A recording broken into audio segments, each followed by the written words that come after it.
Welcome to Mindless Entertainment. It is I, Jesse Milestone, coming to you on this Friday with both good. Welcome to Mindless Entertainment. It is I, Jesse Milestone. Welcome to. My intro doesn't want to play. I don't know why. Welcome to Mindless Entertainment. It is I, Jesse Milestone, coming to you on this. Play intro. Let's go, intro. Why won't? Welcome to Mindless Entertainment. It is Welcome to I, Mindless Jesse Entertainment. My name is Milestone, Jesse Milestone, and today I am joined by two wonderful, amazing, brilliant, talented, people are just walking around, just jizzing force all over the place. He looks like he has been drinking soy from his mother's teat. Wrap yourselves in, guys, because we are gonna get mean. I got him! Great kid! Don't get cocky! Oh my god, you fucked that all up. Now you're muted. What? Okay, so are you guys seeing a black screen too? No. What are you seeing? You and Mandy and me and the normal screen. Okay, I'm seeing a black screen that says your browser failed to play the video clip. I mean, it was playing. It was playing. You were talking on top of forsages and everywhere. It kept replaying. It was not playing on my end, and now there's a black screen that says your browser failed to play the video clip. Mandy, leave us here. Restart the shit. We're fine. We got it. I'm gonna try to refresh this page. Well, she just All right. trolled y'all with that. Rock, Just so paper, y'all know. scissors for who's in charge. You know not to leave me in charge. It's safer for you. It's safer for you because Yeah, but I'm just gonna start showing people shit behind me if she don't come back soon. Like I got Gandalf. Look at him. you shall not stream. So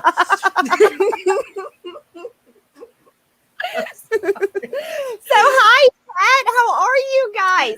Welcome to Mandy and Mary's channel right here. We are coming to you live. We ran Jesse off. It's Eminem. It's Eminem. It wasn't going to be Eminem, but now it's just Eminem. Yep. Mim. It was going to be but Now it's it's oh, she's back. Now, Hi. let's see if my computer decides to work now. Like, it was a chore to try to convince it to work again. Like, this is not supposed to be happening.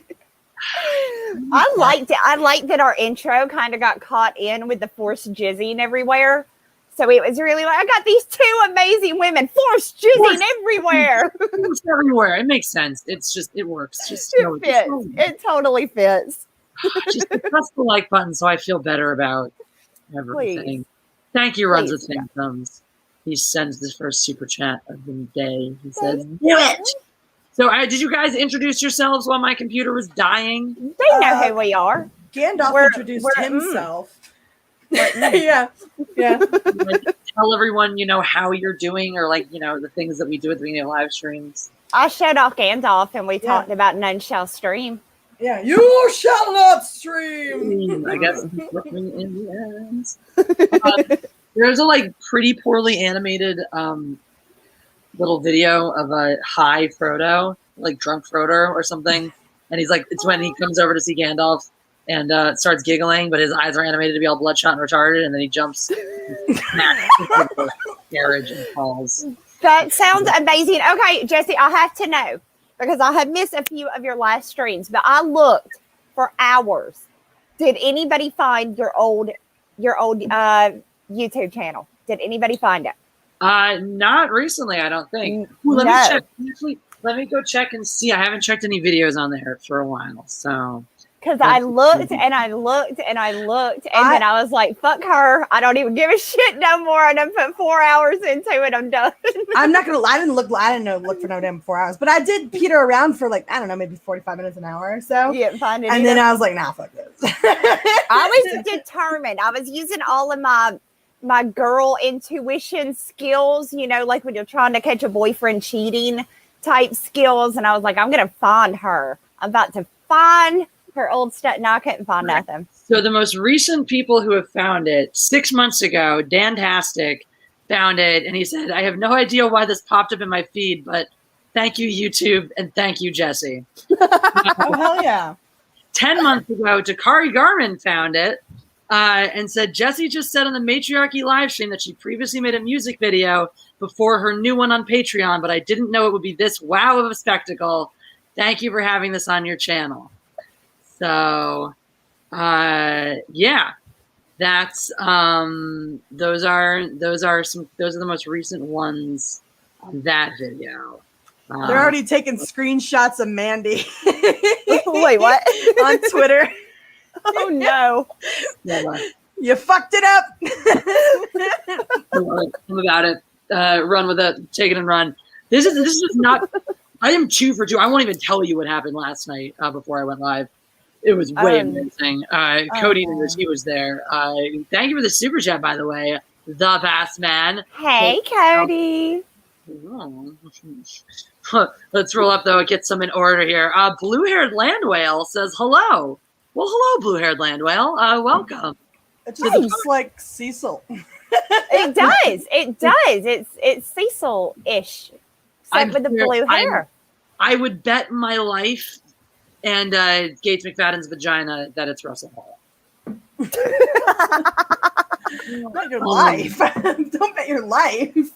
I'm very comfortable with that bet. Runs with Phantom says, I bet Mad Libs would be so fun with these gals. I have played it with all of them at points, and yes, they're wonderful at it. So, I don't know. We'll see if the winds swing that way.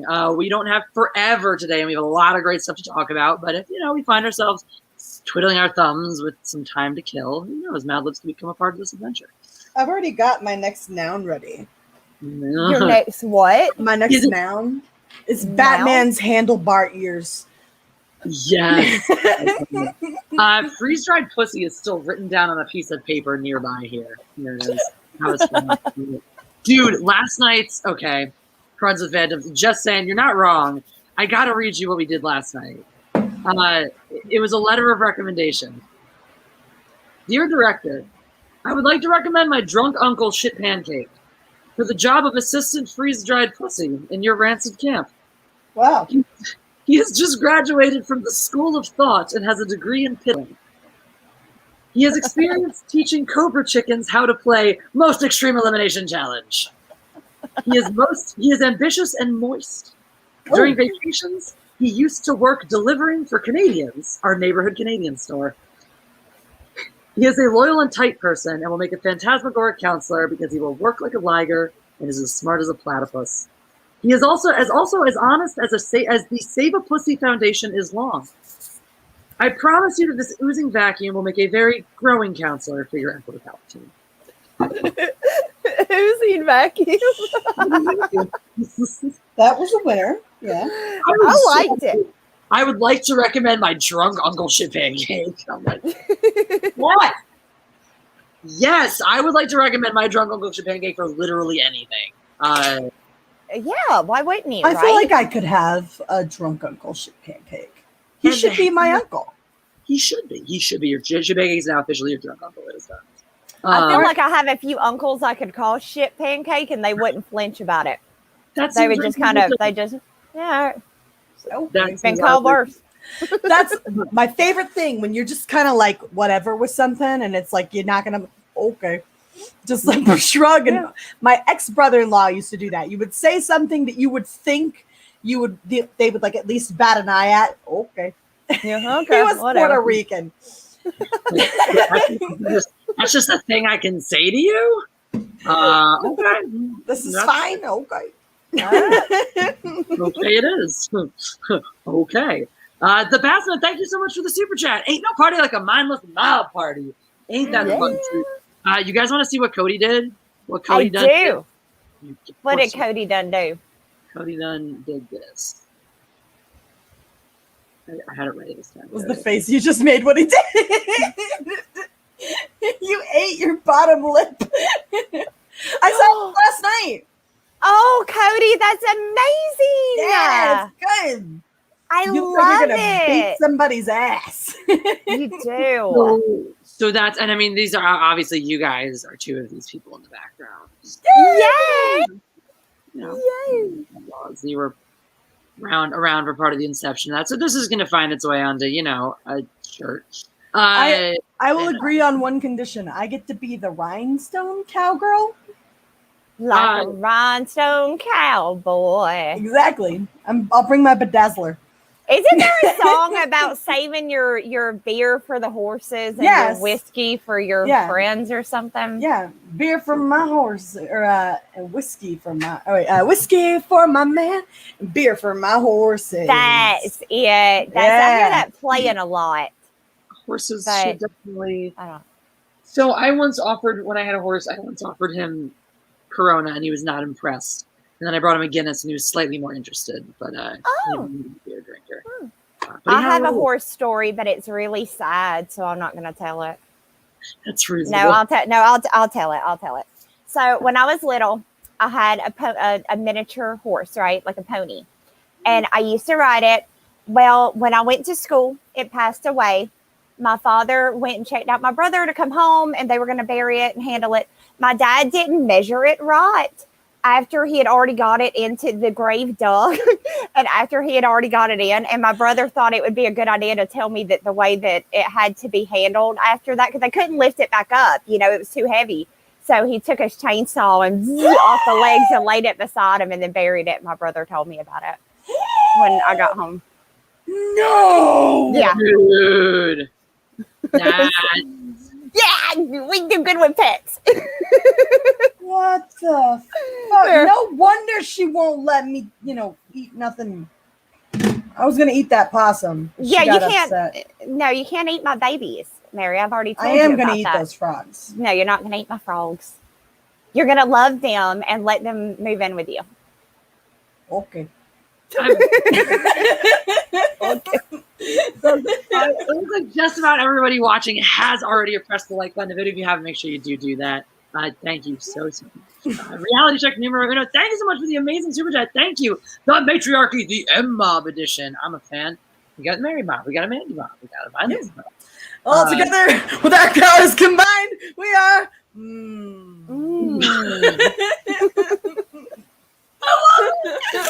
But we have to have Jeff do our intro because I feel like he'd make it super sexy. No, he would do it as fucking that's what he would do. Yes, that's exactly what we need. Yeah, Mandy finds that sexy. Some people find that around. I will leave. Where's my teddy bear? So this is horse shit. I mean, it's a meeting of the three families. There are going to be some casualties. Sorry, man. What happened? I shouldn't have done this. I shouldn't have poked the bear. Blue-haired land whale says, speaking of Gates McFadden's vagina. Also, by the way, that wig in this picture looks just like the social justice Jesse wig. Spitting image. It does. It does. The exact fucking one I have. Maybe, who knows? Maybe he's doing his sex. Someone did send me that wig. So, I want that wig now. So speaking of that, Gates McFadden's Bobs and Vagine. I claim a noun for the future. Russell Hall's manhood. All right, Russell Hall, you got it. I'm going to find a pen over here and scooch that down on a piece of paper so that no one will forget that, but you may live to regret it. Don't write it on your leg. I will not write it on my. I do take a lot of baths. I am averaging a bath a week in the new place. So, Russell Hall's manhood. I really want for Anna to just come over and see this sitting on my table and be like, "Why do you have Russell Hall's manhood written on your fucking counter?" Because it's very important to you. That's what you would have to tell her. It's very important to me. I mean, this means something. Is it any worse than me having a list with shit like dolphin rape and Andrew's taint? That's on my phone too. That's saved under my phone. It's awkward when people look through my photos. There's no way to hell I'm letting people look through my photos. And if I ever die, I'm charging you guys with deleting everything. Right? Will do, Missy. Will do after I download all of it for my own personal use. No, we've got a potential live stream virgin hanging out. Michael Quaid says this is like really live, I guess. Yeah. Yeah, right now. It's happening. It's happening. Okay, help me out here. Who is who? Jesse Milestone. God Empress of Mindless Entertainment. Mandy Summers, like what? Hi. Mary Mayhem, they told me there'd be cake. They lied. There was cake. You're just too damn picky, and you wouldn't eat it. I'm the one whose mouth isn't moving. It's not a lie. The cake is in your vagina. The cake is not. That's a recipe for yeast. That sounds like something has gone terribly wrong down south for that to be there. What did I miss? Also, hi, Alexander Leonhem. It's nice to hear from you. What's that name? Well, Andrew's Tane is on the list now because Mary and I kind of bullied him into accepting that going on the shenanigan list. Yeah, it was last week. Mad Mardigan, as you might have assumed, was at the heart of the Andrew Taint discussion. He was very interested. It snowballed. Yeah, it got out of hand. I'm not surprised that he would be interested very deeply in Andrew's taint. At one point he left. I'm still not convinced it wasn't to go do things. Is it a good so thing? mad at me. Is he really? I don't know. Speaking of taints, Batman's not allowed to lick pussy. Okay. We're gonna see, hold on. Man Squatch just took pics of you, Jesse, and that's the face I was talking about. It's on Twitter. You've been tagged. Go look at it later when you get a chance. No, we're probably going to land on opposite sides of the spectrum on this because I agree. I'm of two minds. I agree. Batman, obviously, he does. Obviously. In that snatch.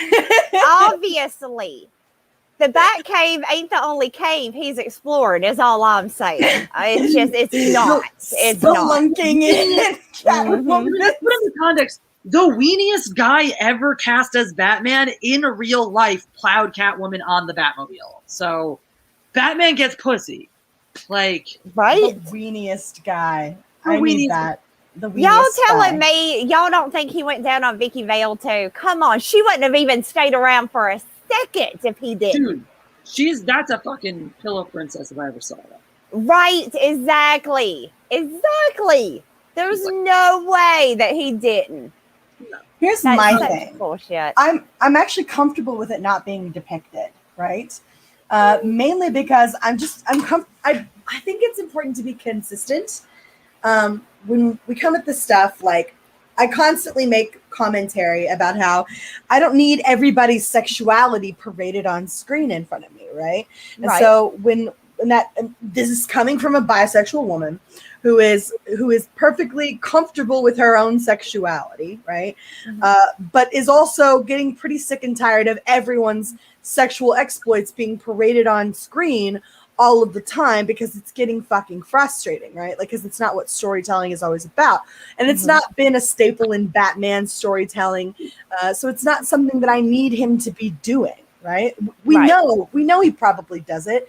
It's implied, right? Do I need a leather whip and vinyl? Like it's this stuff is implied throughout the movies and things like that, but it's also not something I need explicitly shown to me. I just ask that, if I'm going to be consistent and I'm comfortable with them saying, no, I don't need it displayed on, we don't want to display it because it may make it harder to sell toys. And I can understand that angle. I also am going to need you to not do this shit later just because someone's gay, right? If I can be consistent, so can you. Yeah. Well, so here's the thing though. Here's the thing. It's like, facts versus reasons, right? I am fine with, say, when they were, with the idea, the concept that Loki is a gender fluid character. He's not gender fluid. Honestly, like, I'm fine with that. Like, it tracks with this shit with this character, with, projecting himself and having, potentially shape-shifting abilities, all the stuff. It fucking tracks. It's fine. It's even more justified in the storyline, that they're dragging the movie. Like, it's not that big of a fucking deal. The problem is making a goddamn announcement about how Loki's gender fluid. It's not a fucking title. It's not a fucking identity. It's a shorthand way to describe somebody who doesn't conform to gender stereotypes all the goddamn time. That's what that means. Jesse, here's the thing: he's not. Universe, it means that you have a character that sometimes is going to turn into a man, and sometimes is going to turn into a woman, which like has happened before. It's not a big fucking deal. It only becomes a big fucking deal when you slap it with a label and shove it in people's faces. To create a character that is, you know, who projects as different genders, or who's, you know, is more masculine sometimes and more feminine other times, is not a fucking big deal. But to fucking write articles about how big of a deal it is a goddamn problem. Well, I agree with everything you're saying if it was what they'd actually done, but it isn't. They haven't conveyed Loki as an actual, like, genderqueer, gender fluid person. They have two different types of Lokis on the screen. You have a male Loki and a female Loki. That doesn't make Loki gender fluid. It would, because then everybody would be gender fluid, because presumably everybody has different variants of themselves out there. Then everyone would be gender fluid. That's not what gender fluid is, Marvel. You clearly don't understand this term, but you're throwing it around like you do anyway. You're throwing it around like it's applicable to what you've displayed about this character thus far anyway. Where have we seen this before? Oh, right. L337, or the fucking Lando Calrissian is pansexual, and in Star Wars universe, pansexual means you want to fuck a robot. Like, why don't they just save this shit for Pornhub and let mainstream not have to be about all of this and not have to bring this up? Unless it's 50 Shades of fucking Grey or Pornhub, shut the fuck up about it. It doesn't matter. Does Batman go down on girls? Fuck yes. He's like a billionaire. Yes. And he has beautiful women around all the time. The thought that he doesn't go down is crazy. But again, if I wanted to see that, I guarantee you there is a porn on Pornhub right now where you could literally watch that same thing. Yeah. I know that because I've seen the Grinch version of it, a porn with the Grinch. And if you can see green-ass Grinch going down on Cindy Lou Who, I'm telling you, you can see it with Batman, and you don't have to have it to mainstream, right? Well, it is actually, to me, it's probably a learning from our past mistakes moment for WB, because they inserted that shit into the Killing Joke, right? Batgirl taking a ride on Batman, and no one liked it. No one was happy with it. It wasn't in the comics, blah, blah, blah. And everybody was like, this is not necessary. Why is this in here, right? This isn't helpful.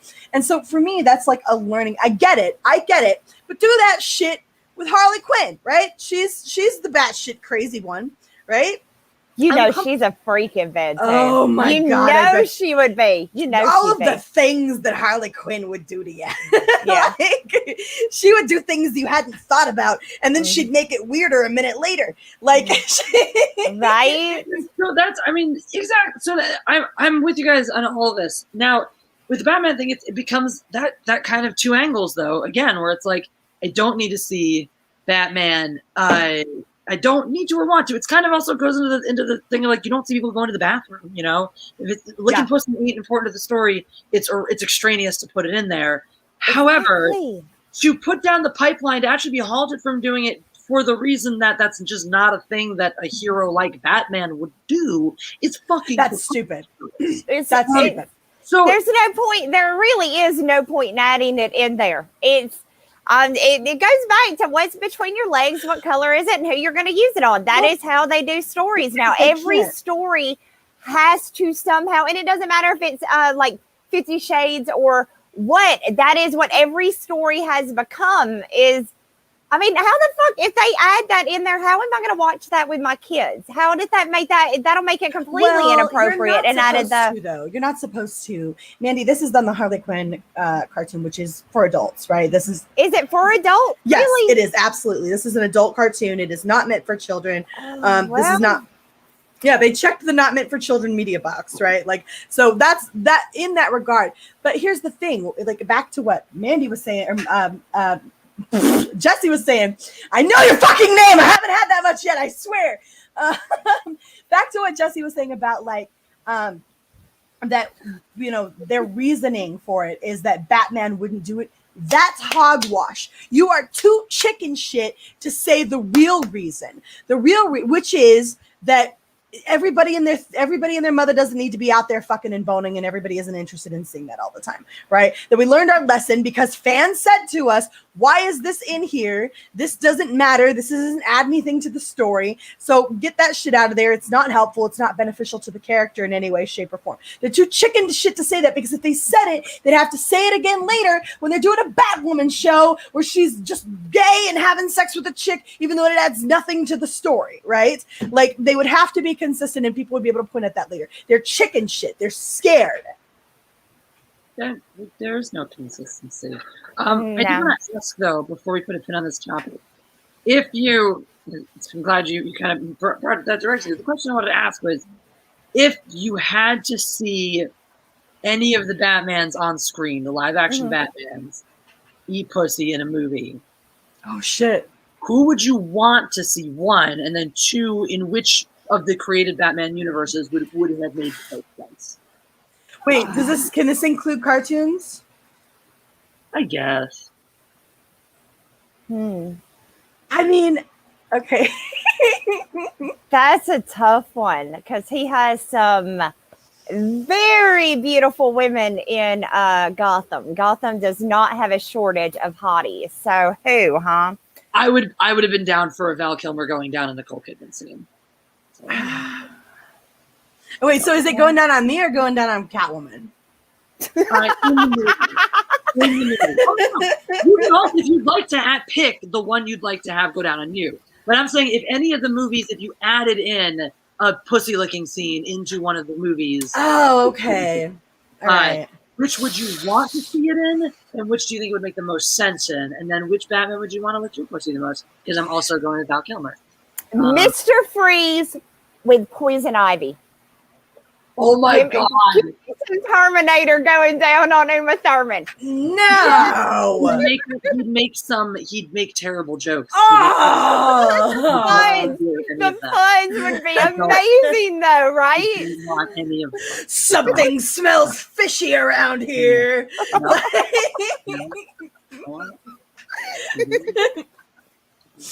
I'm going to be honest. I've always had a really soft spot for George Clooney.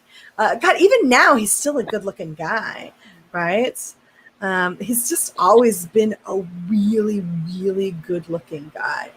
I just feel like that could be fun. That could be fun.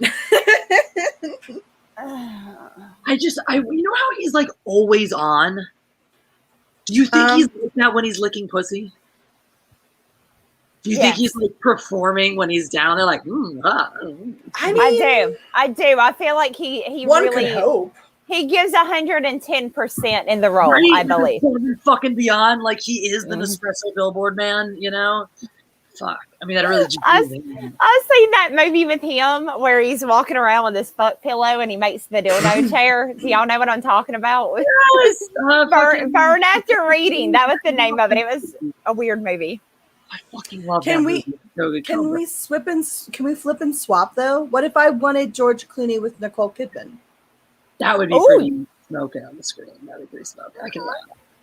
Like, I feel like that would be hot. That would be smoking hot. If I could transport them like between movies, that would be hotness. Because Nicole Kidman, we all know she can make some noises. Oh yeah, yes, she can do that. She can do the noises. She's good. She was all about that, skin tight vinyl and a whip.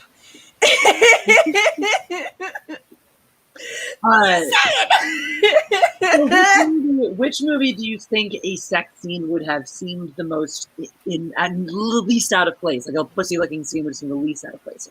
I'm gonna go back with Batman Forever. Right? There were so many characters. There were so many situations. I mean, fucking like, dude. You know what? In a perfect pussy licking scene in Batman Forever is when when the Riddler bursts into Two-Face's lair, he's going down. Oh yeah, that would have worked. That would have worked great. It could have been a threesome. Or Drew Barrymore's like cutely like in an apron and naked cooking in the kitchen while he's like going down on the muff of the dark right. Yes. Wow, that's not fair to Drew Barrymore. She get in on the fun. I'm not saying she can't be part of it. I'm just saying, like, I'm just saying the aesthetic when, like, maybe she's already been taken care of first. Like, maybe he goes like nice then naughty. Her hair's all messed up. Exactly. Like, she's clear, like makeup smeared. She's like in a daze, and she's just like making, poaching those yummy little quail eggs for dinner. I've seen that movie a lot. Also, like 2 days ago, most recently. Also, if you want me to take out my guitar and just play you "Kiss from a Rose" later, I will do that. Nice. That could literally be the mood music. I've been kissed by a muff on the couch. I could actually just sit here and just vamp the chords for that song while we're singing. I would have to do a lot of flipping and flopping and swapping around. I do agree that Batman Forever is the least out of place movie because of the tone set, right? It gets kinky in places. Because I also feel like my interrupted during oral could work in like Batman Begins with Christian Bale, with young yuppie Christian Bale going down like in between legs of some lady when like crime bursting through and he has to handle it. I gotta say though, the chat's onto something with the fact Two-Face could probably double the pleasure. That's true. I wonder if I bet Two-Face would do something really fucked up, like cut his tongue, to like. I was just thinking that. Version of Two-Face. We really went there, huh?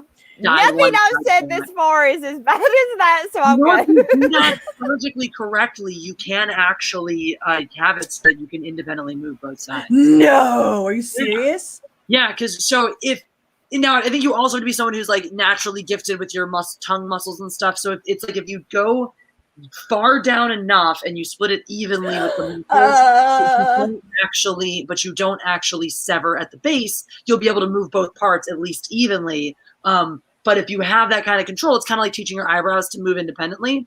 There you can, So I was literally just fucking around with my tongue there, like flipping it side on its side or whatever. Oh yeah, I don't think I could do that. You can't flip your tongue on the side? No, I can't. I wouldn't be able to move it like each side if it was split down the middle. I feel like I could. Do you? I do. I feel like I really could. I think you have a large muscle group on either side of the tongue, so I think you actually would probably be able to. I mean, I'm like, I feel like, because I'm sitting here flipping my tongue onto its side, right? Like, not just the rolling, but like if you turn your tongue literally where it's like going up and down inside your mouth. Yeah. Yeah, where it's like, I feel like, can you do that? Give it a shot. Definitely, I also was just checking, like I can definitely isolate moving muscles on the right side of my tongue and the left side of my tongue. Yeah, I feel like I could. I would make a shitty lesbian. I don't think I can do any of that cool shit. I'm gonna have to be good. I was over here like wanting to be like the old guy from Jurassic Park. I'll show you. I can teach you how to do it, Mandy. I'll teach you. There are a lot of people I've been offered. I know a lot of potential teachers I've been offered many, many times. For some reason, there's this really popular idea that I could become an excellent lesbian one day. I'm still convinced of it, Jesse. I am convinced of it. It could happen. I don't know what you're going to do with Jeff, though, while he wanders around. I mean, what's he going to do? He sits over on the couch. Just sit over on the sofa and have a sandwich. His next comic book. Let me know when you're done. Let me tell you, you'd have to lick some incredible fucking pussy to tear me away from that manly cock. Oh, that's so sweet. It's hold on. I have way of saying it, but the sentiment's there. I have a friend in the chat who just sent me a text message. I don't want to say who they are or what they said. What I will say is this. If you think this is bad, wait until Mandy and I get over onto Babes and Menace. There is a very specific topic conducive to said thing. All right? That's all I'm going to say. Well, okay, this is going to get worse as the night progresses.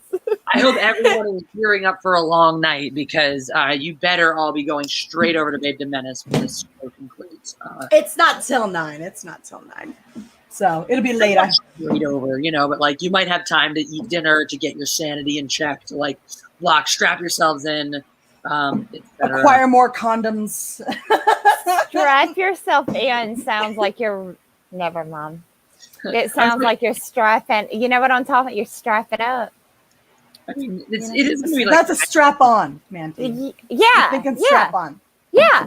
Strap on, strap on, strap on, strap off. Jesse's gonna be gay. I mean, it is Pride Month. I've been playing Lola by the Kings every day on Live It for Pride Month. So. Look, Jesse, I'm convinced of this. All right. Every woman has a little bit of bisexuality in her, like all of them. I'm altogether convinced of that, right? I just think that you need to tap into your inner bisexuality. How do you know I haven't before? That's true, Mary. You can't assume. How do you know the reason that I'm not very, very happily the way I am now is because I have had my experiences and have tapped into my inner bisexuality. I'm like, oh, it was fun. And decided to stay on this side of Crazy Street. You know what? We need to have more conversations off air. That's all I'm going to say. This is horseshit. As I refill my wine glass and carry on. It just so happened that the night I promised to spill all of my summer camp stories on air, you guys didn't show up and Live It that night. So, what was I supposed to? Summer camp? That's the place to do it. I went to summer camp for 2 years in a row. I went for 4. Blue-haired wetland whale says, I claim several adjectives for the future. Sizable, slightly above average, girthy, thick, amazing, stupendous, or grand, stupendous, engorged, purple-headed. One request for super chat, Russell. But I'm going to take purple-headed because that's one I like the best from this list. However, that is probably to let you guys know, I will, out of the goodness of my heart, stick around, even if these ladies have to go to get ready for the next show. I can't do a Mad Libs for you tonight. I will stick around, and we can do an entirely chat-sponsored Mad Lib. So if you guys would like to if you want to drop any super chats as we're going along, I will snag them and log them for the future. Otherwise, everyone can jump into the party later, whether or not the ladies are still here with us. Hell yeah. Annie Hoozle. But that's for the future. Aiken, thank you for the super sticker. It's the dancing with the little hearts. Thank you.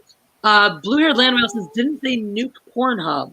I thought they just got rid of all of the unauthorized content or something. I think it's still there. I think, but it's not like when they take down one, a million other don't pop up. You ain't gonna stop fucking on the internet. You ain't gonna stop it. That was like they created the internet on day 1, day 2. They were in porn. So I mean that's boom, boom, one after So the internet's for porn. Everybody knows this. Yeah, people like porn. Porn it's good. Blue-haired land whale. Yes, Val Kilmer. That was a good guess. Like me some Val Kilmer. Although I can also totally see a weird Snyderverse vision where like Ben Affleck is eating out Harley Quinn. Okay, no, yeah, but you're not. Look, you're thinking it wouldn't be good, but it would make sense in Zack Snyder's terrible vision. Look, it's not that I don't understand that like mentality of approach to Ben Affleck because Ben Affleck back in the day was hot, right? But like whenever that comes to mind, I don't think of Batman. I think of Ben Affleck doing it, not his Batman. I do like his Batman actually, but that's I don't dislike his Batman. I just don't see him sexually. I think he's a better Batman than some of the others we have been given, but he's still not my favorite. I really like his Bruce Wayne because it reminds me the most of the animated series version. Fair. Fair. Totally fair. And we were putting on the animated series a bunch for a little while, and I was like, I do have such a crush on Batman. Oh God, that was like one of the first things that spoke to me as a child was Batman the animated series. Hell yeah. That fucking Power Rangers, man. Power Rangers. Don't get me started on Power Rangers. Do not get me started on the Power Rangers. It won't end well. Oh, thank goodness I was a little too old for Power Rangers. It was right past, or just a little bit. I was a little too old for it. I loved Power Rangers. I was I did. Tommy and Kimberly, though. I wanted them to get together. I got we got a super chat on High Council last night asking for a threesome with me and Tommy and Kimberly. With you and who? Tommy and Kimberly. Mary, Ah. have I told you that I've met Walter Jones? Yeah. You've mentioned it. Yeah, the Black Ranger. Fucking hangs out at the bar. Fucking love it. Cool. We're gonna try to like do the thing. So he just is drunk there all the time. So it's like we've seen each other there enough times that I'm just like, hey, and he assumes we know each other better than we do. That works out.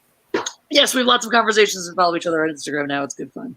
So I'm gonna see if he still hangs out in that bar, and then I'm just gonna like introduce him to Jeff and be like, yo, you like to feel relevant? Come on Jeff's show and talk about being a Power Ranger. Wow, that would be amazing. Right? That's Can I come? Can I come? Snag the Power Ranger. Dude. Our house pet Kim was out the other night at a bar, and we let her go out. And she was talking to the brother like, "Oh my God, Cuba Gooding Jr. was in here last night with like 2 hired prostitutes, and they were showing her the pictures. He apparently like made them all take pictures with him. They're like, yeah, take a picture of me. Oh yeah, like he is. That is so cool. Yeah, but I guess he's sort of like kind of in that place of like begging for relevance. I mean, it kind of like how Ant-Man was, and like Endgame or whatever with Hulk or whatever. So you want to pick it? Oh, come on, take it. No, they don't have to. No, man. It brings to mind Dave Chappelle's bit in one of his comeback specials about being at a party and encountering Chris Tucker at a bar, and then OJ came over. And OJ being like, let's take a picture, guys. And him and Chris Tucker being like, our careers will not survive this. No. Shit. I read, thank you so much for the super chat. Says, I show up and Mandy's talking about stuff between legs. Score! Hail to you and Mandy. Love y'all. Listening on an hour drive I have. Keep me company. Happy to do so, Valiant Renegade. Always happy to do so. Hope you get where you're going safely and don't die sending super chats.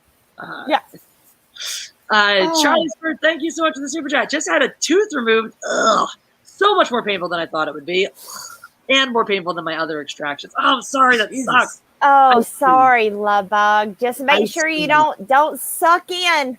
God help you, don't suck in, and keep some cotton or the gauze in there. That sucks though. Do the ice cream diet because it numbs. Yeah.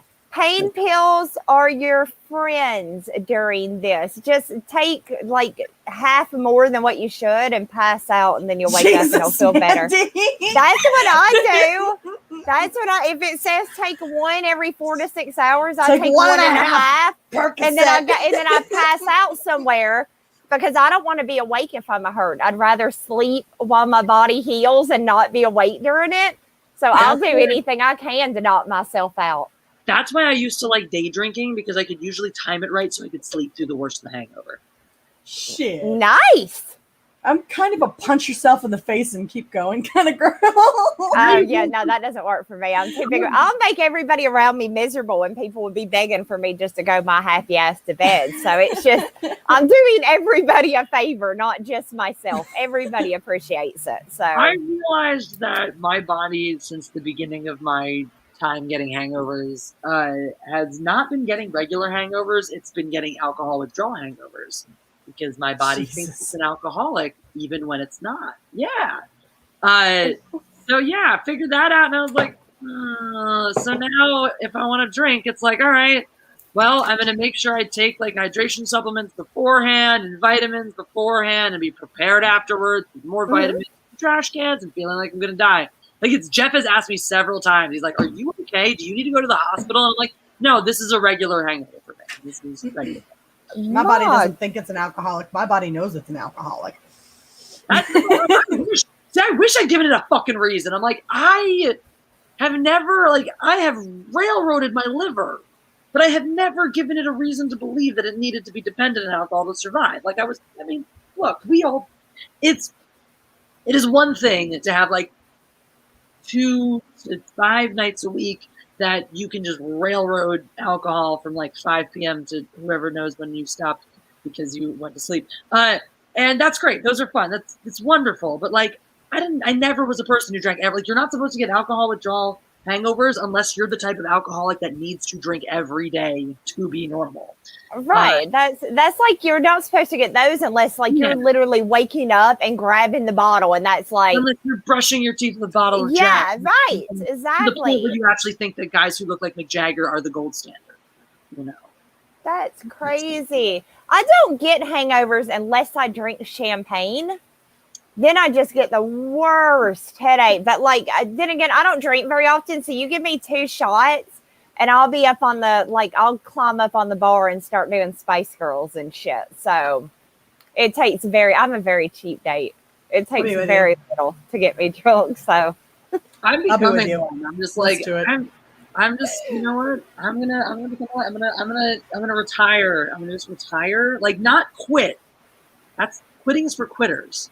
Yeah, don't be a quitter. Damn. I could retire from drinking. You can always come out of retirement when you need to school some youngins, you know. That makes sense. People who are retired can still work occasionally part time. They need to or want to. You're just, you know. That makes sense. Yeah.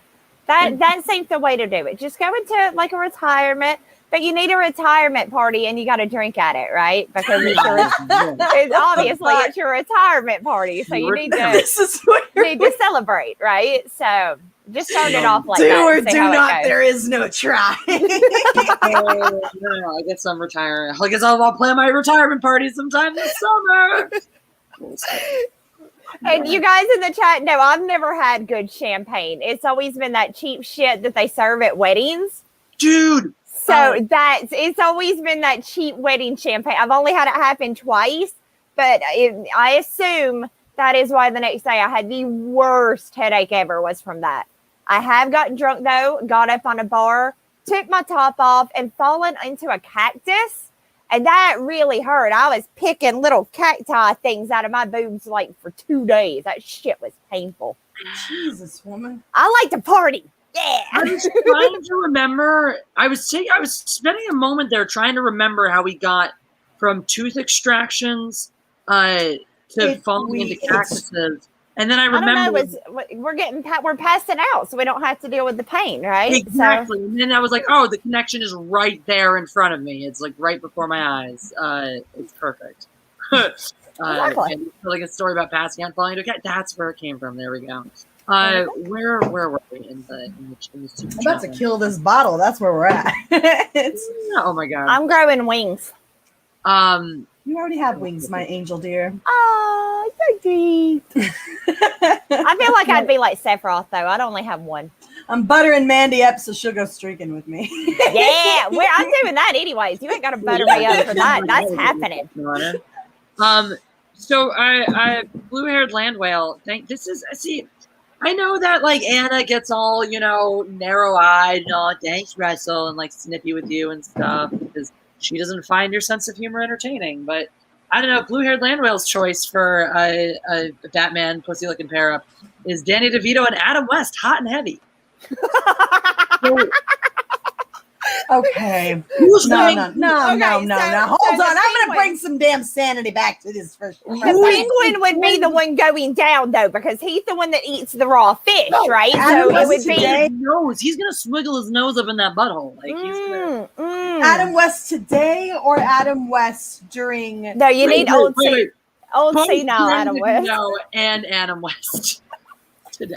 Danny DeVito in the penguin suit or Danny DeVito? No, he has to have the suit on because he's got a weird ass. He's got a penguin ass. This took a really hard left at Albuquerque here, okay? Like this is Russell Hall. This is what Russell Hall brings to the table, and I don't understand why Anna is not on board with this. I don't either. This is great. I'm intrigued by this because I'm guessing. Why are you intrigued? Because we know I never what this thought. Looks like. We know what this looks like. It looks like a nose anal rape. It looks like a lot of. Whoa, Mary! Russell did not say anything about this being non-consensual, or if it is, how do you know that the penguin is not the one being forced into this situation? Okay, no one in their right mind goes into that situation willingly. He took 2.5 Percocet more than he was supposed to do because he was trying to kill the pain. Mary, before that fateful episode of the Matriarchy, did you know Armie Hammer was into eating women?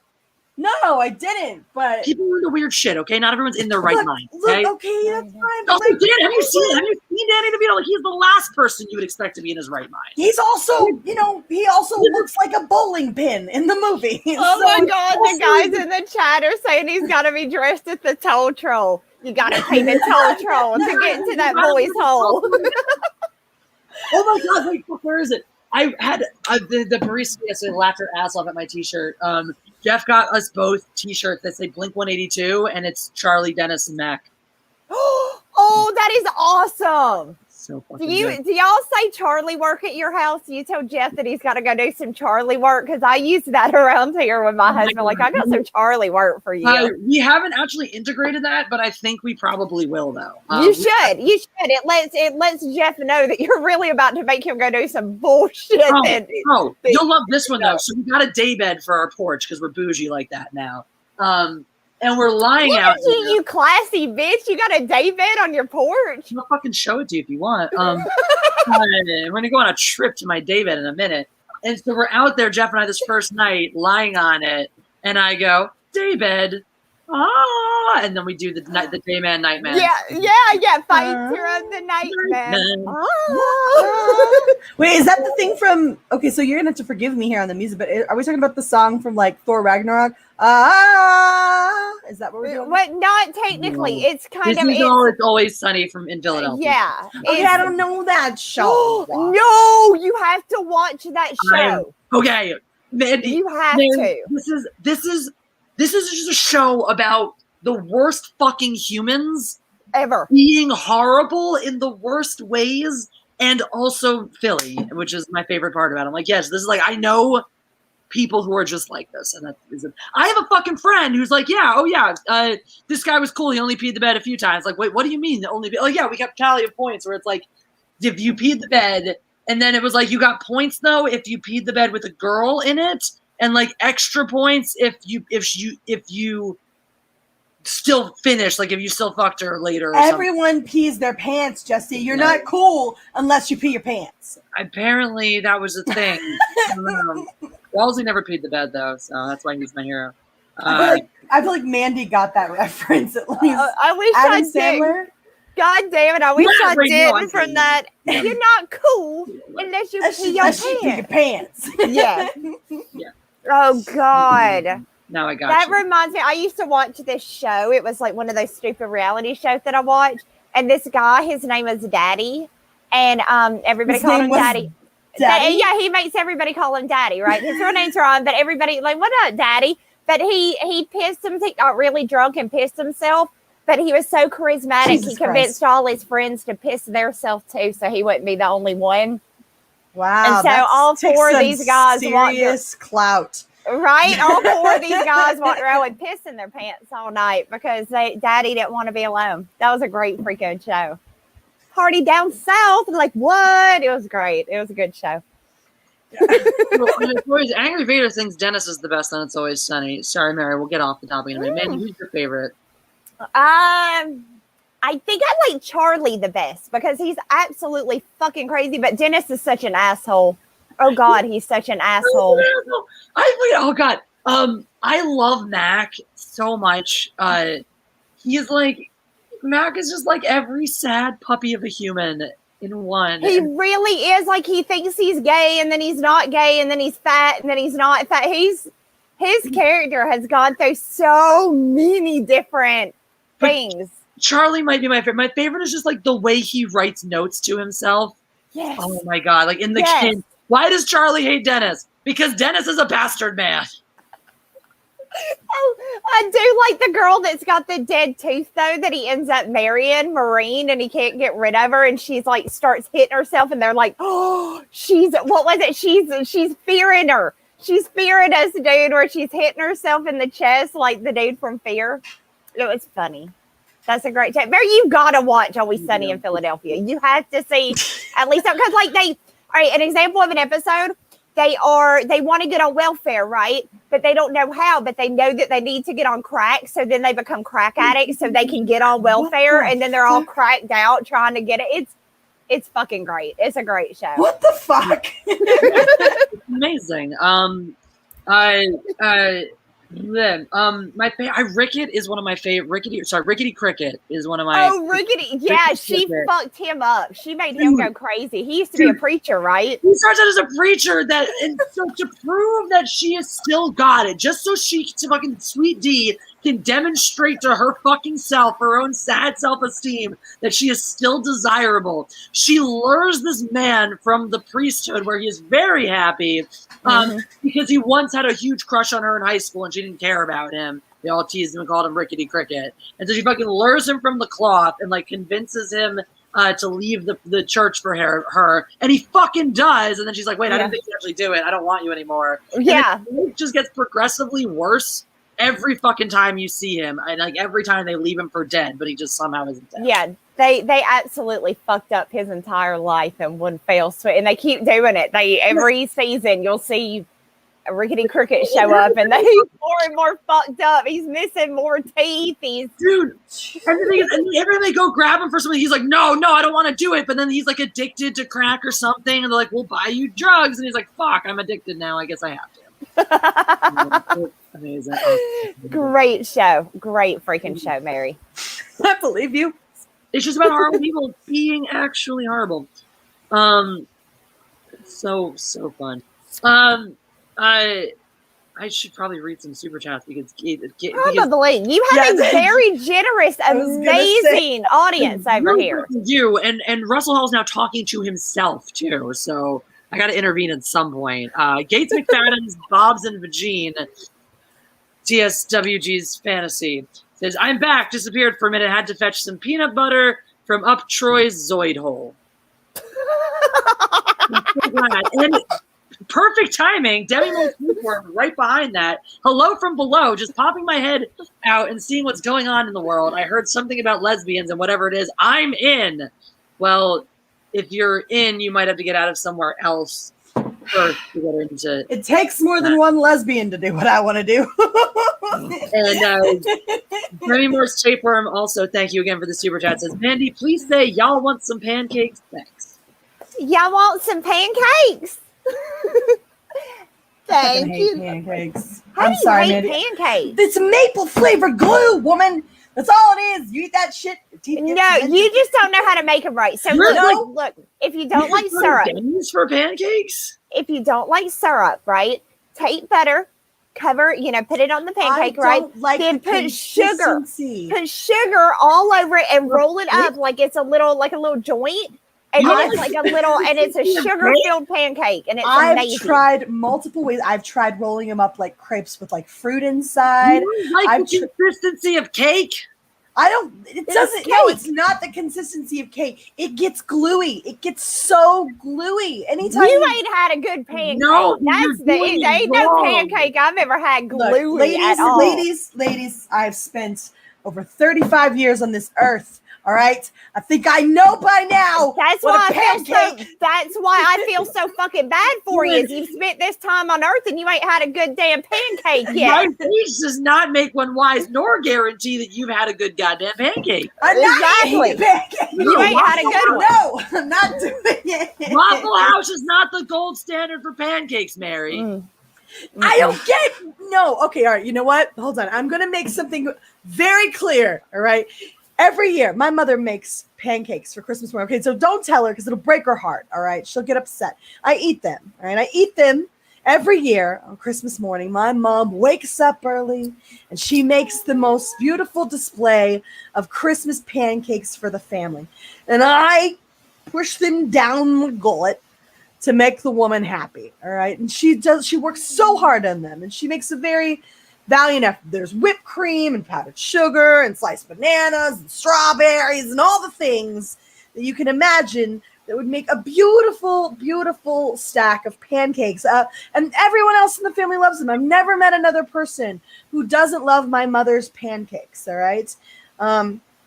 I have never met a pancake, my mother's pancakes included, that I liked. And I've tried multiple types. I've tried them all over the world. I've tried pancakes.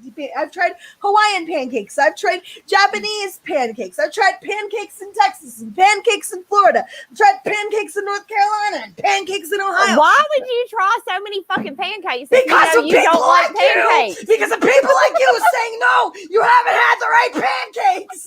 That's a lot of fucking pancakes for somebody that claims every few years, I'm like, all right, we'll give the pancakes another go because somebody gets all indignant that I haven't tried the right kind of pancakes. That's what you haven't tried my pancakes. That's the problem. You haven't tried my Mandy, pancakes. I'm going to come to your house and I'm going to eat your pancakes. And when it's over, you are. I'm going to look at you with my cemented, glued pancake jaw. Here's the thing. It's not that people are advocating for potato pancakes in the chat. I'm all for that. I am Polish and Jewish. Potato pancakes are in my fucking blood. But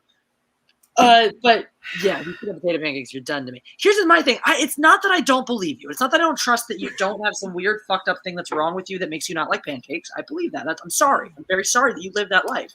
But, Same here. But, and it's not that I don't trust or believe you. It's just I am, it's like a child's desperate need to the stove is hot and your mom told you it's going to burn you, but you touch it anyway because you fucking have to do it. It's like that. Like I need to just physically be there with you to know that we are in fact eating the same pancakes. That's I find so fluffy and delightful, yes. and you find gluey and disgusting. That's it. That's all. I just need it confirmed that in fact there's not some weird universe that we live in which you have only had terrible pancakes and I've only had beautiful ones. Exactly. And in fact, the problem is internally within myself, and I need to come to Jesus. No, you just in my mind, you just haven't had a good one yet because there's no way you can have a good pancake put in front of you and not enjoy it. You can't good save me, pancakes are Mandy. amazing. You can't save me. There's I can. I can't. You don't know. You just don't know. You're gonna come here and I'm gonna get you all fat on my pancakes, and you're gonna go home and you're gonna be like 100 pounds heavier. You're gonna roll be me out the door I like love the me some penguin. pancakes if Mandy makes them. And yeah, that's what's gonna happen. We're gonna have to roll you out like that fat girl on Willy Wonka. That's what it's gonna be. You're gonna love them.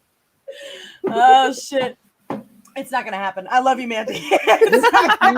Tapeworm has done. I know he was saying that this conversation was really hot, but he's a tapeworm, so yeah, this conversation probably right up. Well, he his likes alley. anything that gives him food to not let his human digest properly. Exactly. Exact. He's got an angle here. He's got a very tight. He's so happy too. His little avatar is just such a happy little worm, right? Johanna, thank you so much for this. The super chat says Eartha Kit says she had a threesome with Paul Newman and James Dean. Fucking lucky her then, dude. Really? I would give my left boob to get a piece of some. Don't James do that. Dean. The entire internet would cry out in despair and then be suddenly silenced. No, yeah, but I'd get a night with James Dean. Because one of those fuckers would have purchased the left boob, so one person would have been happy. Right? Oh my gosh, James Dean was gorgeous. And young Paul Newman, like fucking Paul Newman. Oh, really? Yeah, he's okay. He's okay, but even when he's young, like Glenn Luke or Cat in the Hot Tin Roof or that shit, like. Okay, yes, young, dude, like when he's opposite Elizabeth Taylor and they're both literally glowing on screen. I mean. Okay, yeah. I got people sending me recipes for pancakes now. Because you ain't had a good one. Because nobody's gonna buy this shit until they see you try the pancake that they too are eating. Just like Jesse said, nobody's gonna buy pancakes are delicious. Stop sending me pancake recipes, you asshats. I don't care. All right, I tried. I did my best. I tried so hard and got so far that in the end, it didn't even matter. All right. Because she wasn't here to eat my pancakes. That's why. I mean, Please don't. Probably, Please if we don't. want to get deep here, that's probably why Chester Bennington goes. There are jokes that I want to make that I'm not allowed to make. There are, because I'm a taken person, right? Really? And so Because I I can't. made a suicide joke, so go ahead. No, I just don't want to I'm be. I don't want to be not with the person I love later. You know, like because he will legitimately be like, "All right, I want a divorce." If I make the jokes I want to make right now. Yeah, So, don't get yourself in trouble. And Zane comments waffles are greater than pancakes. That's true. I'll eat a waffle. Oh, yeah, I agree with that. I actually They're do personally. I prefer waffles over pancakes because the waffles have the texture. texture. They got the little cups that hold my little syrup butter better. the butter. But It's crispy. pancakes are good. Pancakes are good too. So Okay, so here's the thing with waffles. I will only in the eat middle of them. an IHOP pancake that's like all butter, and you're like, yeah. I will only eat a waffle while it's still crispy. The minute the waffle devolves into the state of a pancake where it gets mushy and glue-like, and they do that eventually, I will stop eating it. But if you can eat a waffle quick enough, right? Like if you can eat it while it's still crispy and fluffy. Irish car bombs. I gotta eat this waffle before it curdles. See, I just want to make waffle jokes now. I want to make eating waffle jokes to the moon, and I can't do it. Damn it! Who are you? Oh my god! Oh my god! Valiant Renegade. We're still in the waffle. I'm dying laughing. I'm dying laughing at this conversation. Keep rolling. We'll make the drive so much better. I don't even know we're talking about them, but I hope this conversation has been equally as entertaining. Oh, we were talking about bisexuality at that point because Debbie Moore's tapeworm followed with three hot ladies talking about bisexuality. Oh, I got to turn the volume down or else Demi's going to get jealous. But please go on. I'm all ears. Ha ha. We do know how to play to an audience. You gotta admit that. Gotta admit that. So speaking of waffles, Lin-Manuel Miranda is in trouble for not being woken up. That has nothing to do with waffles. I just had no better segue. Lin-Manuel Miranda, right? Is that it's yeah? Lin-Manuel Miranda. Lin-Manuel Miranda.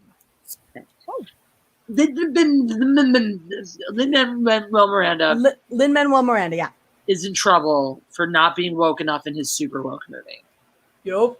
Is that like the joke? Is that like The Heights. Yeah. Oh, I saw that interview. That girl busted his balls over that, didn't she? Did you see the video? I did. I watched about 2 minutes of it, maybe like just the very like at the beginning, and then I was like, damn. She don't like this movie. Off on this cast about how but none of them are Afro Latinx. And how does that make you feel to know that you light skinned people take jobs? And they're like, well, they're background dancers, and it's just like we've always been able to get those roles. We never get to stand in the spotlight. And I'm sitting over here going, 1/4 of your main cast, your 4 main characters, right, is a black guy, and you're still bitching. Not enough. But It's never not enough. black and Latinx. Is that how you say it? Because I've been pronouncing it wrong, I think, because I call it Latin X. That's what I don't know. It's stupid, and I'm not going to really say it. So they don't put a dash, so it's Latinx. You know, you want to be Latinx, you put a fucking dash there. Otherwise, that word is Latinx, and I will say Latinx, and you can get upset about it if you want, but I don't goddamn care because guess what? That sounds like a porn move, though. Because there's 2 types of brown people out there of that culture. There are Latino people, Latino, Latina, etc., or whatever specific denomination of country they're from, which you could find out and just call them that instead. And then there are the Latinx, the like tiny fraction of the Latina community that actually wants to be called Latinx. And I will call those people the Latinx because they deserve it. I don't know. They're the Latinx. I'm not honoring them by pronouncing their fucking name right. Yeah, I think it's stupid, and it's too much for me to learn because I've found that none of them are on the same fucking page. Because you can listen to one video and they're like, no, we want to be called this, and you listen to another video and no, that's wrong now. Now we want to be called this, and that, and it's just too fucking much, and I don't care enough to learn it.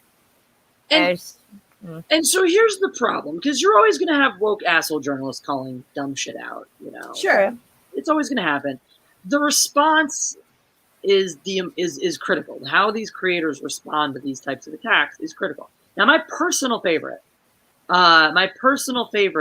guys remember when whatchamacallit? Quentin Tarantino. Yes. Once Upon a Time in Hollywood on the press tour, and they were like, "No, you didn't. Why didn't you?" That one reporter would think, "Why didn't you give Margaret?" He went the fuck off. He went the fuck off on him. Yeah, and remember what his response was? It was, "I reject your hypothesis." It was just that. It was your premise of your question is invalid. Essentially, he just rejected, and when he expounded upon that, he basically said that screen time is no reflection of the import of her character, and she was used exactly the way that she was intended in the film, and given, all that blah blah blah, etc. and whatever. But effectively, it was, your question is wrong. You are asking. It's a stupid fucking question. Yeah, it's a polite way to say this is a stupid fucking question, essentially. Exactly. And to me, that's the best response, right? And that's, how come there weren't more people of this? And then, well, because it doesn't fucking matter to the story.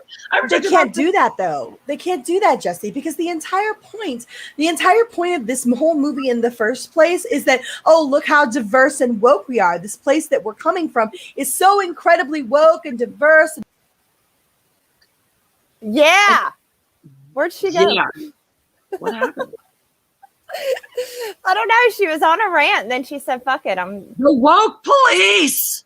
The woke police got married. I was going to tell her all about my pancakes, too. That's too bad. That's too bad for her. Plot twist. We think it's the woke police. It's actually some people who got really fucking pissed that Mary doesn't like pancakes and just straight lynched her. That's what it was. That's what it was. On the fucking house. This is not the place to be anti-pancakes. It's just not. It's not okay. It is not. What are we looking at? What is this? Well, this is Lin-Manuel Miranda's response to having his pandery woke bullshit movie be under attack. I see nothing yet from words. Nothing yet from Mary indicating whether or not she's dead or not. She's probably still on a rant. Doesn't even know she's probably yet. She's like, yeah. She was invested in that, so she's probably still going. Here in a minute, she'll stop and be like, fuck. I'm just gonna let it go. Then she'll figure it out, or she'll reach out if there's a problem. Anyway, Lin-Manuel Miranda's apology. Why is he even apologizing? The apologizing is what gets me, because if I made a movie and you didn't like it and you were telling me how much you didn't like it, I'd be like, well, I'm sorry you didn't like it. Fuck off. That's it. This is why this community is broken, because you're starting out with somebody who is bending over backwards to try to please this community. And the community's response to someone who was previously their fucking darling is, we hate this, it's not good enough. And so his response is, this is just furthering the fucking problem. His response is, I started writing The Heights because I didn't feel seen. And over the past 20 years, all I wanted was for all of us to feel seen. I'm seeing the discussion around Afro-Latino representation in our film this weekend, and it's clear that many in our dark-skinned Afro-Latino community don't feel sufficiently represented within it, particularly among the leading roles. I can hear the hurt and frustration over colorism, a feeling that's still unseen in the feedback. I hear that without sufficient dark-skinned Afro-Latino representation, the work feels extractive of the community we want so much to represent with pride and joy. In trying to paint a mosaic of this community, we fell short. I'm truly sorry. I'm learning from the feedback. I thank you for raising it, and I'm listening. I'm trying to hold space for both the incredible pride in the movie we made to be accountable for our shortcomings. I'm trying to hold a space for both the incredible pride in the movie we made and be accountable for our shortcomings. Thank you for your honest feedback. I promise to do better in my future projects, and are dedicated to the learning and evolving we all have to do to make sure we are honoring our diverse and vibrant community. Semper. Mary's back. There she is. Fucking horse shit. I'm sorry. The whole thing freaked the fuck out, went crazy, and I had to do a quick restart. In the middle of a great fucking rant, epic fucking rant. You were on a good, You were on a good rant too. That was happening. The chat was like, great rant, Mary, after you left. They were really impressed. You were so impressed. They were impressed with what your words were as you cut out words. What the fuck was I saying? I I have just no got idea. so pissed off just now. I was so pissed off. No, dude should never have apologized. I didn't watch it.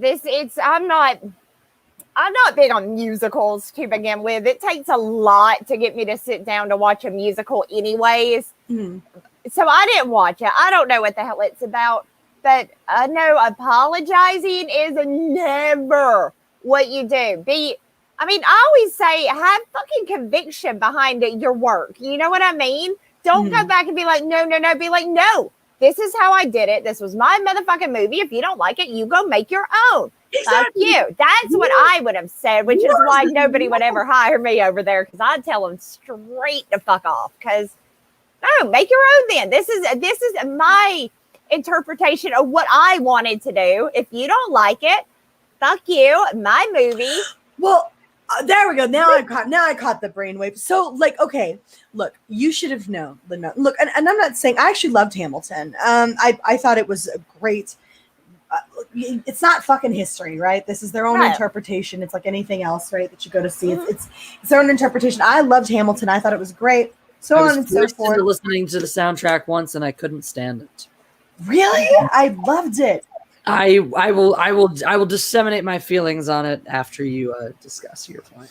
But here's the thing. When the work that you are putting out exists solely because you are trying to adhere to it. Like he says it right in this, I believe, that, I made this because I wanted to essentially make I wanted to make Latin people seen, right? I wanted to highlight diversity, right? If that's the point of making something, then you need to know going in, you can't make these people happy. You should have expected for them to react this way, because it doesn't matter. Even when the people did the interview, they were like, we picked the best people for the job. Not enough. Not enough that they are Latin, not enough that they fit the profile, not enough that they're good actors or actresses or singing, or that they hit all of the marks. Not enough. They weren't dark-skinned enough. Yep, you should have known this was coming. It doesn't matter if they could do the job better than anybody else there that was going for the roles. That does not matter.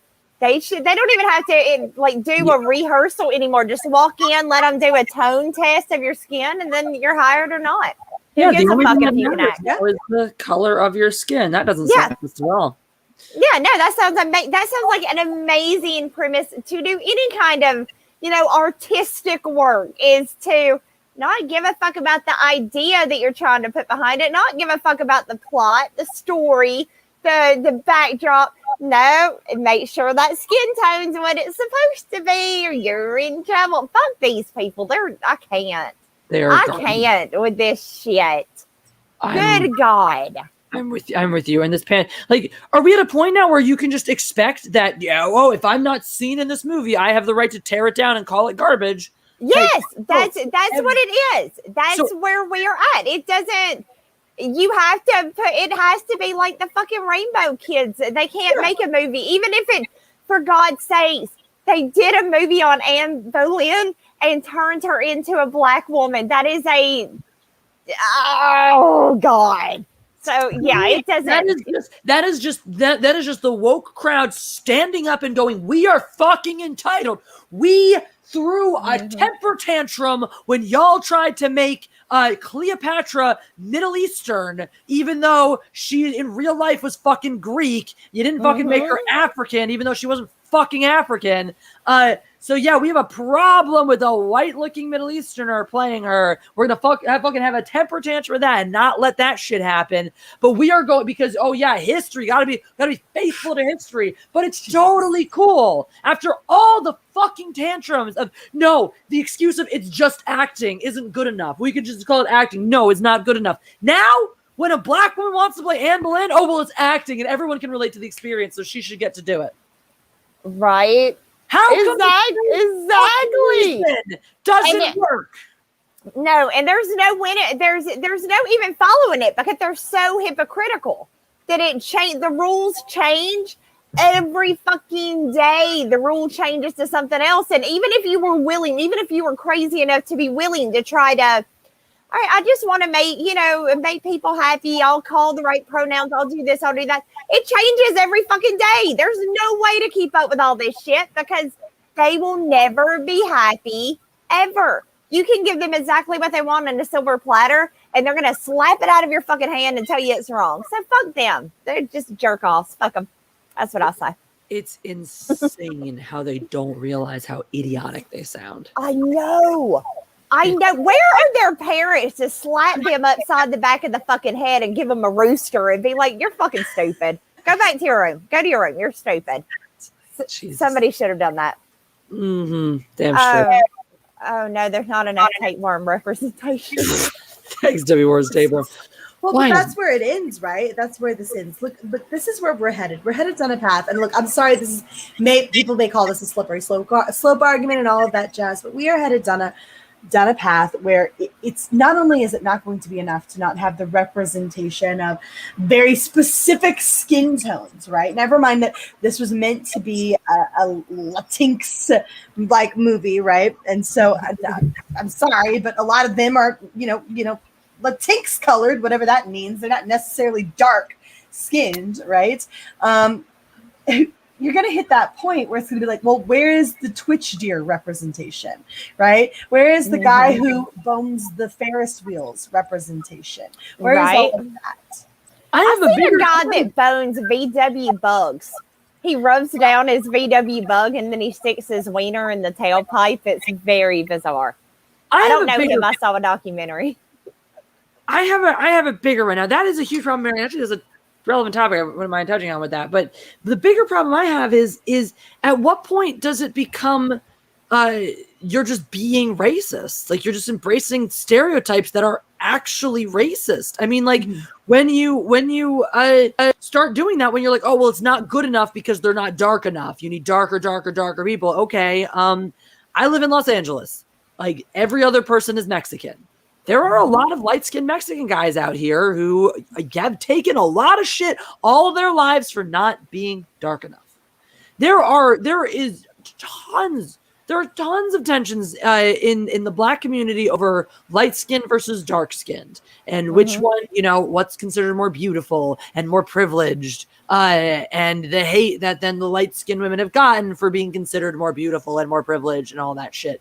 All of these things that just a bunch of assholes want to jump in on and decide that they're going to fix race relations by like, okay, well, there's not enough dark people on TV, so we'll just make them darker and darker and darker. And it's like, yeah, but you have like, you will never get it right if you make the emphasis be on the color of their skin. Yeah. That doesn't fucking mean anything.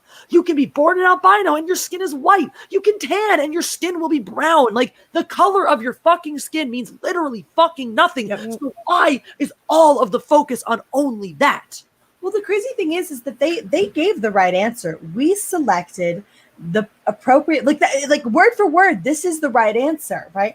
We selected the people we thought were best for each of these roles, right? And the girl was like, look, the people who played these roles, we felt like they were, perfect examples of these people. Like, they were just one-to-one great comparisons, and that's why they were selected, right? They truly felt that they selected the best people to play these parts. And look, I'm gonna piss some people off here, all right? And you're not gonna like me when this is over, and that's fine. You're entitled to your opinion. We can agree to disagree, or you can unsub. That's fine too. But look, I don't actually have a problem with selecting a Black girl to play the Little Mermaid, especially if it's set in, say, the Caribbean. And here's why. Because if you selected the best person for the role, then I'm comfortable with that. If you can look me in the eye and you can say, we selected this person because we felt that they could do the best job bringing this to life, that you would be able to disappear into this performance better than anyone else, that's all I need to know. Is that borne out by their job that they did, right? That's all I need to know. They gave the right answer, and it wasn't fucking enough because just like Halle Berry, you're not Black enough. This just wasn't about Black people. This was about Latinos. Exactly. Exactly. That's exactly the argument. You didn't have enough black people. So what is that criticism? You are inadvertently criticizing the people who were in the movie for not being black enough. That's what they were doing. That's exactly. They don't give a shit though, because they don't. I don't know. It's the craziest fucking thing I've ever seen. They are so fucking hypocritical. It is a level. They used to bitch about the far right with the religion, and I agree. And within religion, there is a lot of hypocrisy, right? There is, especially like where I am from, where there are a lot of really like very Southern Baptist church. There's a lot of hypocritical shit. You know what I mean? So, I mean, I get it, but at the same time, do y'all really not see where y'all are the most hypocritical motherfuckers I've ever met in my life? Fuck, what's good for the goose is supposed to be good for the gander, or whatever the fuck that saying is. And they, I don't know, they're fucking insane. But Mary, if it makes you feel any better, I don't care about the Little Mermaid either, because I've seen their live action shit that they keep coming out with, and they won't get me again. You won't get me again, fucker. I would never watch a live action Disney shit. I got you. You don't have to be like, I'll send you a link later. I'm not trying to make you pay for that shit, but I'm just saying, like, as a person who reviews this shit, no, they're not getting any more of my money. But as a person who reviews this shit, and sheer morbid curiosity, right, does abound, I will absolutely watch it and review it, but I refuse to allow them, until they get their heads out of their asses, to continue draining my pocketbook of what little life it has left. I ended up watching Mulan because it was in the visual effects category for the Oscars when we were doing that whole stream where we were talking about those, and I confused. It was the best emotion I could say I was left with. Like, confused as to why it existed, as to why they made the changes they made, why they made the choices they made, why they under-delivered on visuals across the board. I mean, just confused from the ground up. So, yeah. I mean, I see people in the chat saying Brave. Now, that is one, honestly, if Disney had any sense, that would be the next live action one, and give a fucking redhead a chance at this point. Because no, they're doing Ginger's bad. Every single time now, when I hear they've race swapped a character, my first question is, was she a redhead? Was she a redhead? That's what I mean. But Brave, that was Irish, right? She's Irish. She was Scottish. She was Scottish. She would have Scottish. That's right. So she would have. What would you do if you could change your fate? I love it. I like that movie. I like her little brothers. But that one, honestly, that's the one they'll need to. That's the one they need to remake, not the Little Mermaid. Because didn't we just get like a for TV Little Mermaid remake just recently? Yeah, that's not Disney. Disney likes to think that they own. They don't own the concept of the Little Mermaid. Hans Christensen Andersen. They do not own his shit. No, that's bullshit. They don't. I'm comfortable with other people doing shit with it. Yeah. Let me read a few of these supers here, because I do want to get a little bit into Loki before I got to let Mary go. David Stout. Hey, while you do that, I'm going to go grab me a fresh drink. I'll be right back.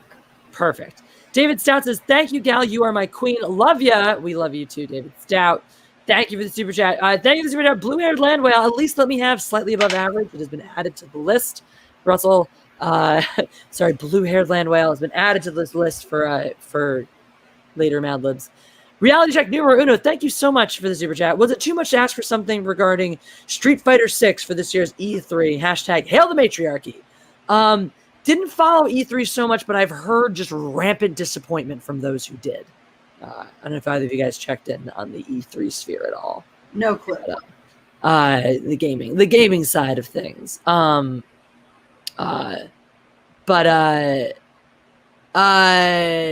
no, I've heard a lot of disappointment. Angry Vader says, Mandy knows what's up. Dude, Dennis is such a creep. It's like uncomfortable, but also brilliant to watch at the same time. So, God, first world problems. Okay. Having some first world problems over here. Blue-haired land whale, thank you again. Jeremy from Geeks and Gamers is tied to a metal table about to be chopped in half from the dick up. What's the nastiest thing you do to Gates McFadden to save him? Dr. Crusher? Ooh, I do things. Look, okay, to save Jeremy's life? Yeah. Wait, there's no line though. Yeah, I don't know what the line is. Like, what's the bare minimum? Because if we're talking about like, God, see some nasty shit just popped in my head.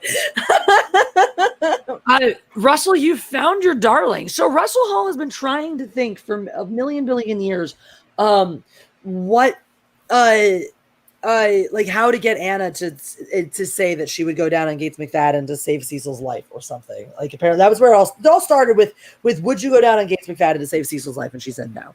And so he's been trying to get her to say that she would go down on Gates McFadden. So apparently there's no convincing needed for you. But now you and Russell are just. If you're talking about just going down on Gates McFadden to save Jeremy's life in a heartbeat, but keep in mind, I'm not the only one you have to convince. You gotta convince my boyfriend too. I'm gonna let Jeremy. I'm just gonna say I'm gonna let Jeremy die. I am not going to compromise the morals of my relationship for Jeremy's life. Sorry, it's not worth that to me. That's fair. You know what? Damn, way to make me look bad, Jesse. As a man of principle, Jeremy would understand. Jeremy would totally understand. I understand it's complicated for you because there's the added factor where you actually want to go down on Gates McFadden. So. Wait, young Gates or it's gotta be young Gates now?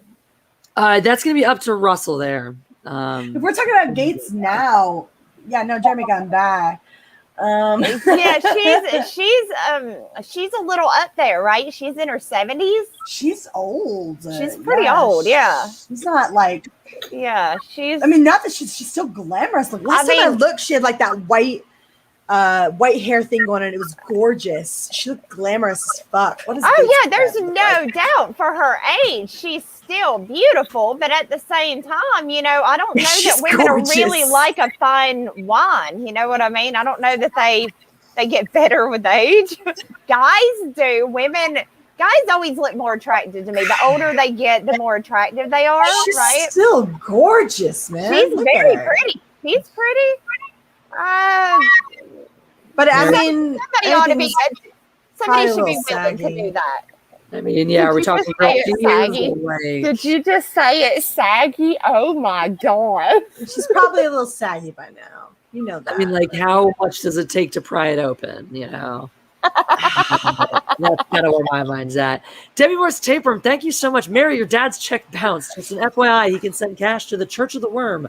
Hugs. Haha, I don't think anyone else is going to get that. I told him he needed to start moving shit from one account to the other, but he keeps ignoring me. That was for you guys. That was for the two of you then. Thank you, Gates McFadden's Bob's and Vagine. That Star Wars Girls Fantasy. Supplemental challenge. Saving Jeremy involves a riding crop, Cecil Oxmall, and me, Gates McFadden's boobs and vagine, covered in frog slime. I mean, frog slime, all of that was like doable until the frog slime got involved. I don't know. Some frogs give like off that LSD type shit, right? Is it the good? Is it the kind of frogs that like make you trip? If it's the tripping balls, if it's the tripping balls frogs, the tripping balls kind of frog slime, I might be convinced to do a lot of things I would otherwise, shy away from. See, that's exactly my thought. You know, what kind of frog we talking about here? There's, some frogs can get you feeling right. So I don't know. I'm not licking a damn frog, Mandy. You didn't have to lick it. It's just covered in stuff. Yeah. You can maybe figure out another way. You just wipe it down before you got in there, Oh my God, Saint Rabbit. Can you imagine? I'm gonna do this, but you gotta hold still and let me wipe it down with the baby wipe first. Hold on, Jesse. Come on. What'd you say? Imagine somebody sitting there like, I'm gonna do it, but first I'm gonna have to wipe you down with the baby wipe before I do it. How insulting would that be? For somebody to be like, I'm covered in frog slime. I think they're gonna understand. I wouldn't. I'd be pissed. I'd be like, "Fuck you."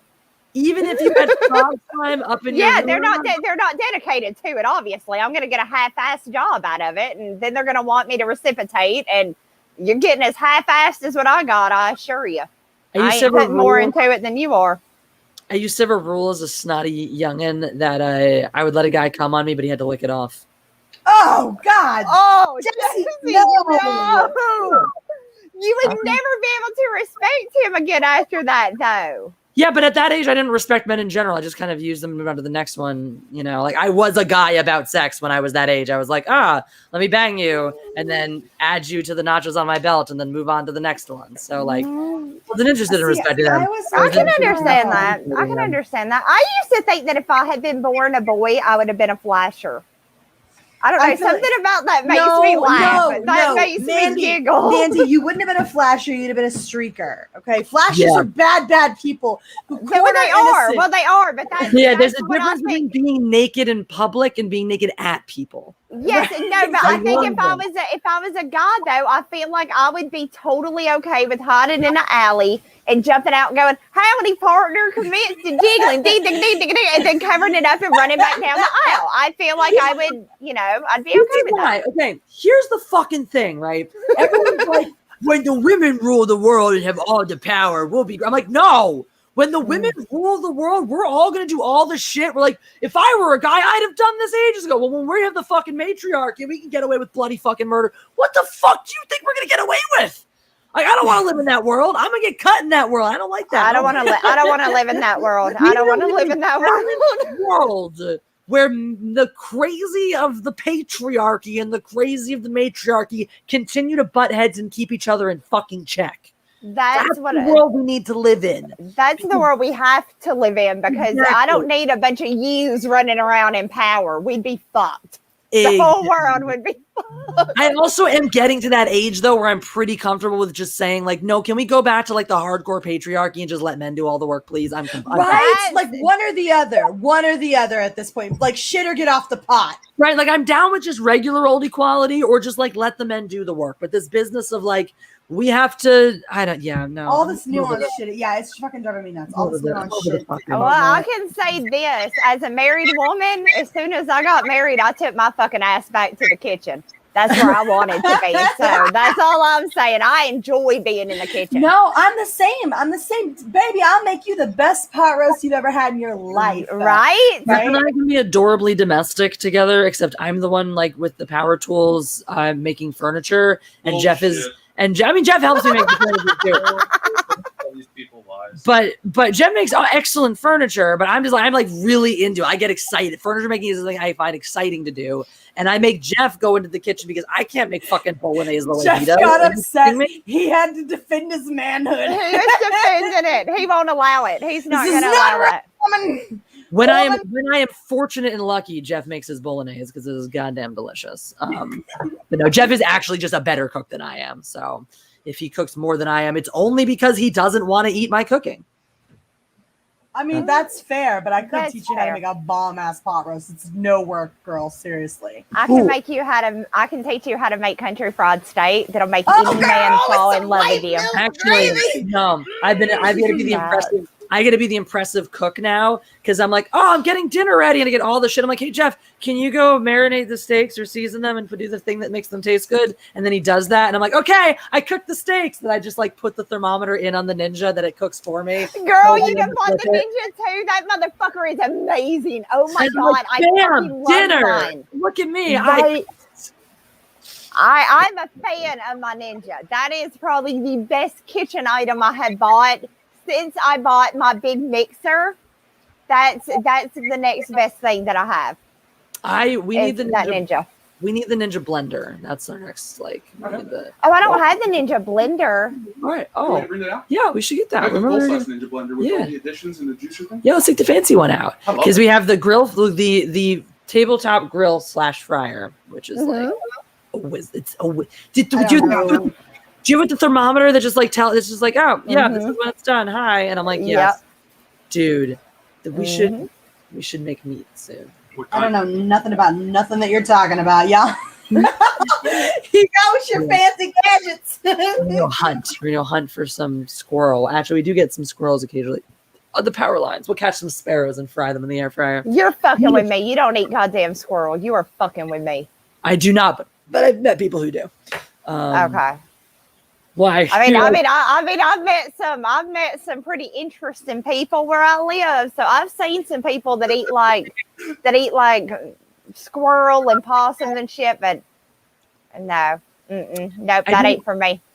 No, I like wild game, but like the kind that, you know, someone else killed and, you know, prepared in a restaurant. That's fun for me. I can Fair enough. Quickly though, I mean, very quickly, since I know Mary's gonna have to get going to prep her show soon. Loki, since I know you have watched it, both episodes. Thoughts? So look, I was pretty upset with the first episode. I won't go into like the full explanation or breakdown of that because that would take a while. But I will say that there's one really good example. I felt that the show had sloppy ass writing, and I do mean very sloppy writing, inconsistent, inconsiderate writing, as exemplified by things such as, oh, so the Infinity Stones are in a drawer. Oh, so it turns out that no one has any free will, and everything that you saw every hero do up to this point was already predestined and determined by some lizard overlords who had decided that this particular route was acceptable. Never mind the sloppy ass shit about like Loki saying something that he should have no knowledge of, which was that the Avengers had gone and time traveled, something he should have no concept of, no information about, right? But he says he knows about them having done it. Well, why aren't the Avengers being held on trial here? No, he does. He doesn't time travel because he saw it. No. Here's his explanation. You can smell the cologne of two Tony Starks. That's his explanation that he gives Jesse. That's how he tells them that he knew that there was time travel going on. He didn't see anyone. He never was made aware of this plan. He should not have knowledge of it. This is what we call, and Mandy will appreciate this, metagaming. I'm actually going to fight you on this one because I think it was made very clear in the moment in Endgame when he becomes aware that the Tesseract is getting knocked around.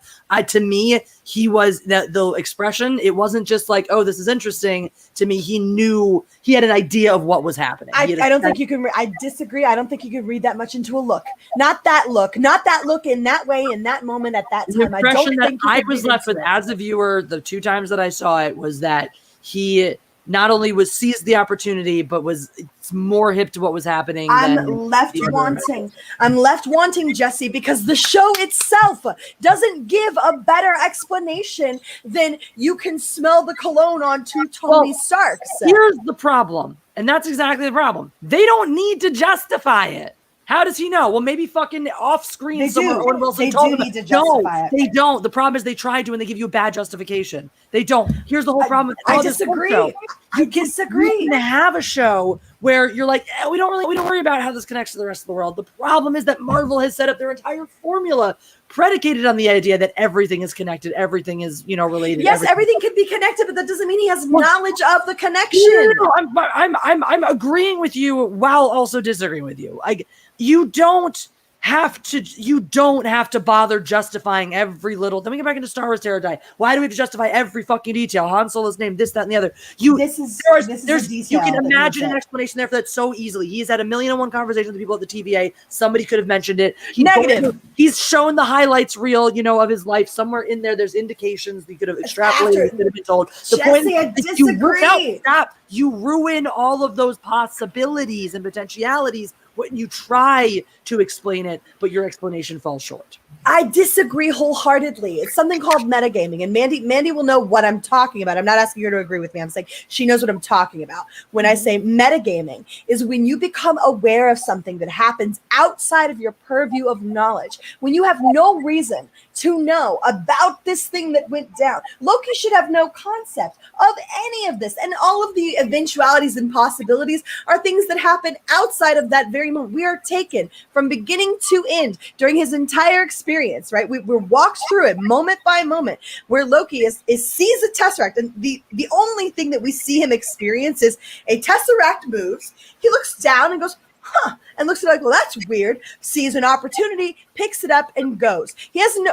Why the hell should he pull time travel out of that? That's a crazy ass reach. There's no reason for Loki to go, oh, the Avengers must be time traveling, when the explanation, and I agree that they shouldn't have explained it all, period, if the only thing they were going to give us was you could smell the cologne of two Tony Starks, right? If that's the best explanation you have to give us, you were better off saying nothing, right?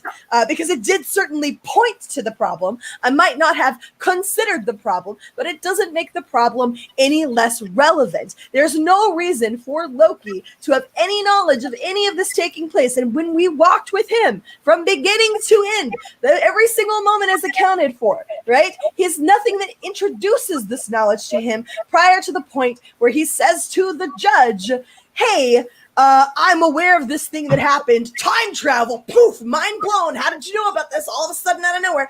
I'm aware that the Avengers specifically time traveled, and this is how I got here, and this is how this happened. Nothing about that lends us to that moment. I'm going to be a bit of an asshole, though. Why does that matter? That's only really It matters because it's sloppy. It's bad writing. No, I'm not disagreeing. It's bad writing, but like in the greater scheme of the issues with this episode, for me, that's like, yeah, it's another example of the bad writing, but like it's a detail that doesn't. I'm using it as an indicative moment. It's a blatant example of the lack of consistency, right? This is one good example of how little regard they have given for being consistent and thinking and considering how it is that transferring from one moment to the next is important when it bears impact on another moment that they've never stopped to consider. That's kind of the point I was trying to make before, is that I don't need everything to be interconnected. I think need it to be interconnected, but I do need it to make sense. Let me finish. I think Marvel's mistake was trying to sell us that package in the first place. I think their mistake is trying to sell us these new shows as these spin-offs of previous existence, previous ideas, previous whatever. You could have a Loki show. I mean, fucking drop them through the Tesseract, drop them into another dimension, make it a fucking alternate time trajectory so you don't have to worry about justifying it with the timeline. You are already introducing alternate dimensions, alternate universe, alternate ideas. Because you have created a universe so intricate, so nuanced, with so many fucking rules, way too many fucking rules, you have put yourself in the position of having to follow them all of the time. Sure. So if you want to play with big ideas, this whole timekeeper nonsense is a big fucking idea that I do not have faith in them to resolve logically. If you want to play with these big ideas, like you're talking, and this is something that Marvel has, as this is a big problem in just action movie writing today. The desire for the next thing to be bigger and better. Every time you make something bigger, and the way they're doing it now, they're not building off of what was created before. They're not taking or trying to say, okay, well, we built the biggest, baddest, most violent, physically imposing villain. Okay, so our next one is going to be a genius, a psychotic genius, because we can apex the fucking genius and make him do things that, say, Thanos never would have thought to do, because that wasn't his style, so they can strike fear in a different way. What the action movie formula is now, when you go to the sequel and you need your new biggest bad guy, is you essentially have them do something immediately in a little scene to basically demonstrate how much more powerful they were from before. So I fully expect the Timekeepers, or whoever the big power is behind all this, to be the villain of this episode, of this season. But I don't disagree with any of that. I don't disagree with all of the fact that all those are problems. It is fucking sloppy, because this is a fucking whatever episode TV show that probably isn't going to have may have a sequel. I don't know where it's going to go. And you've already not just undercut, but like made irrelevant the power of your previous most powerful villain. Sure. What I was trying to say was that is exemplified by that moment of sloppy writing, right? When the best that you can chuck out to explain why the hell he has any knowledge of this, because they probably recognize that they probably should explain why he has any knowledge of this, and so they sat in a room and they thought about this. And you're talking about like quantum mechanics and time travel over here, and you can't figure out a better reason for Loki to have any knowledge of what the hell's going on other than that he can smell the cologne of two Tony Starks. Like, that's emblematic of this. This is the kind of shit too. Like, I'm with you on that. Like this goes through however many readers, and no one thought to say, maybe we should change that line to, I guess that seal on the visor wasn't as good as he thought. Like, because he wasn't being as subtle with his disguise as he thought, or something, anything like that. That it's like, we don't even need to know specifically why. Validated him actually seeing them there, right? Anything that would have said to you, okay, so Loki was wise to this. Oh God, you don't think I know when someone's, fooling me, like whatever, like I'm the master. I'm the god of chaos. I can tell when chaos is afoot, right? Like anything that would have lent you to believe that what was actually happening was something he could have become privy to, and instead you go with a Tony Stark wears loud cologne. That's what you went with. What kind of shit cologne is he wearing that he's the only one? Because I know lots of guys that wear Axe body spray, and you guys, stop. If you're wearing Axe body spray, stop. It is not good. That is not the scent that you want to pick up the ladies with. It smells god awful. But I mean, like, is he the only one in this whole universe that wears the particular kind so much that, like, it doesn't make any there's sense. 2 of them. There's not only do I smell this shit smell.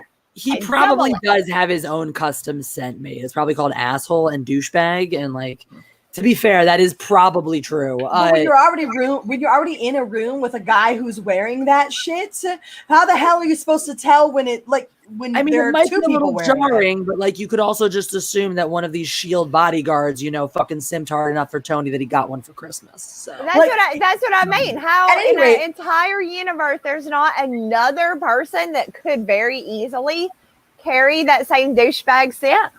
Well, all of that is just to point out that it's an emblematic moment, right? That there's a lot of lack of care, lack of concern given to a show that is now playing with the very reality of the decisions being made by the heroes that we have spent better than a decade watching, loving, falling in love with, for the moments where they made the hard choices, right? Where they did the thing that was beyond themselves, because that's what endears you to someone, right? Is the choices that they make and who they are and how they behave in certain circumstances, right? All of that gets washed away the minute that you tell me that all of this is predestined by 3 Time Lord lizards who stepped in and said, this is the approved, sanctioned timeline, right?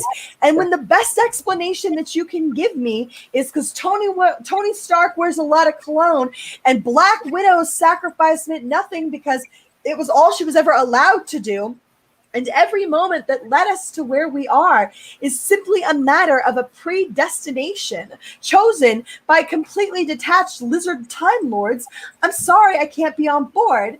So that said, sorry, not to cut you off, but remember back in the day when some TV shows would release a double pilot and they'd air it back to back. Right. And they'd drop a whole bunch of weird exposition that didn't make any fucking sense on you in the first part. And you're like, what the hell? But you were intrigued. So you stuck around for the second hour and all of a sudden it made sense. Mm-hmm. We get to episode 2 and now there's questions. Now, even Agent Mobius, Owen Wilson's character, is asking questions about these timekeepers. Now, all of a sudden, we are dropped into a world for the entire first episode, the entire first week. We are dropped in with this impression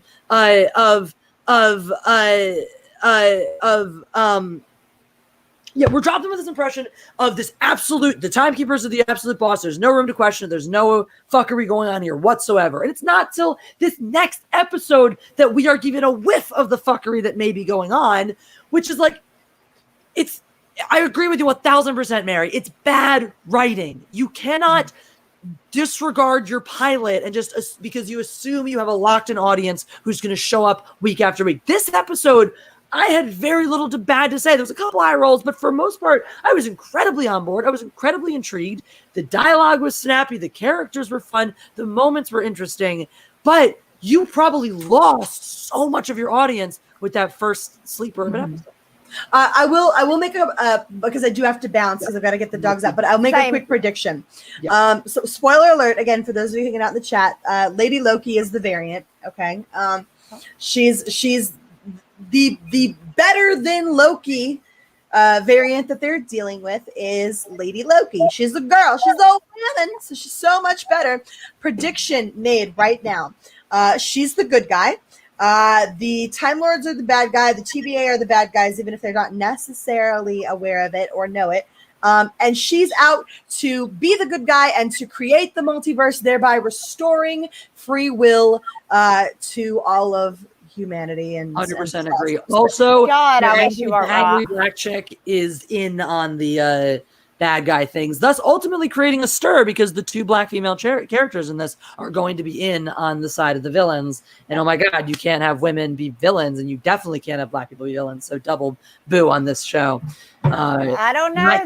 They put a black character in Anne Boleyn, and I think everybody knows what her fate was in history. It wasn't. Her fate wasn't all that good.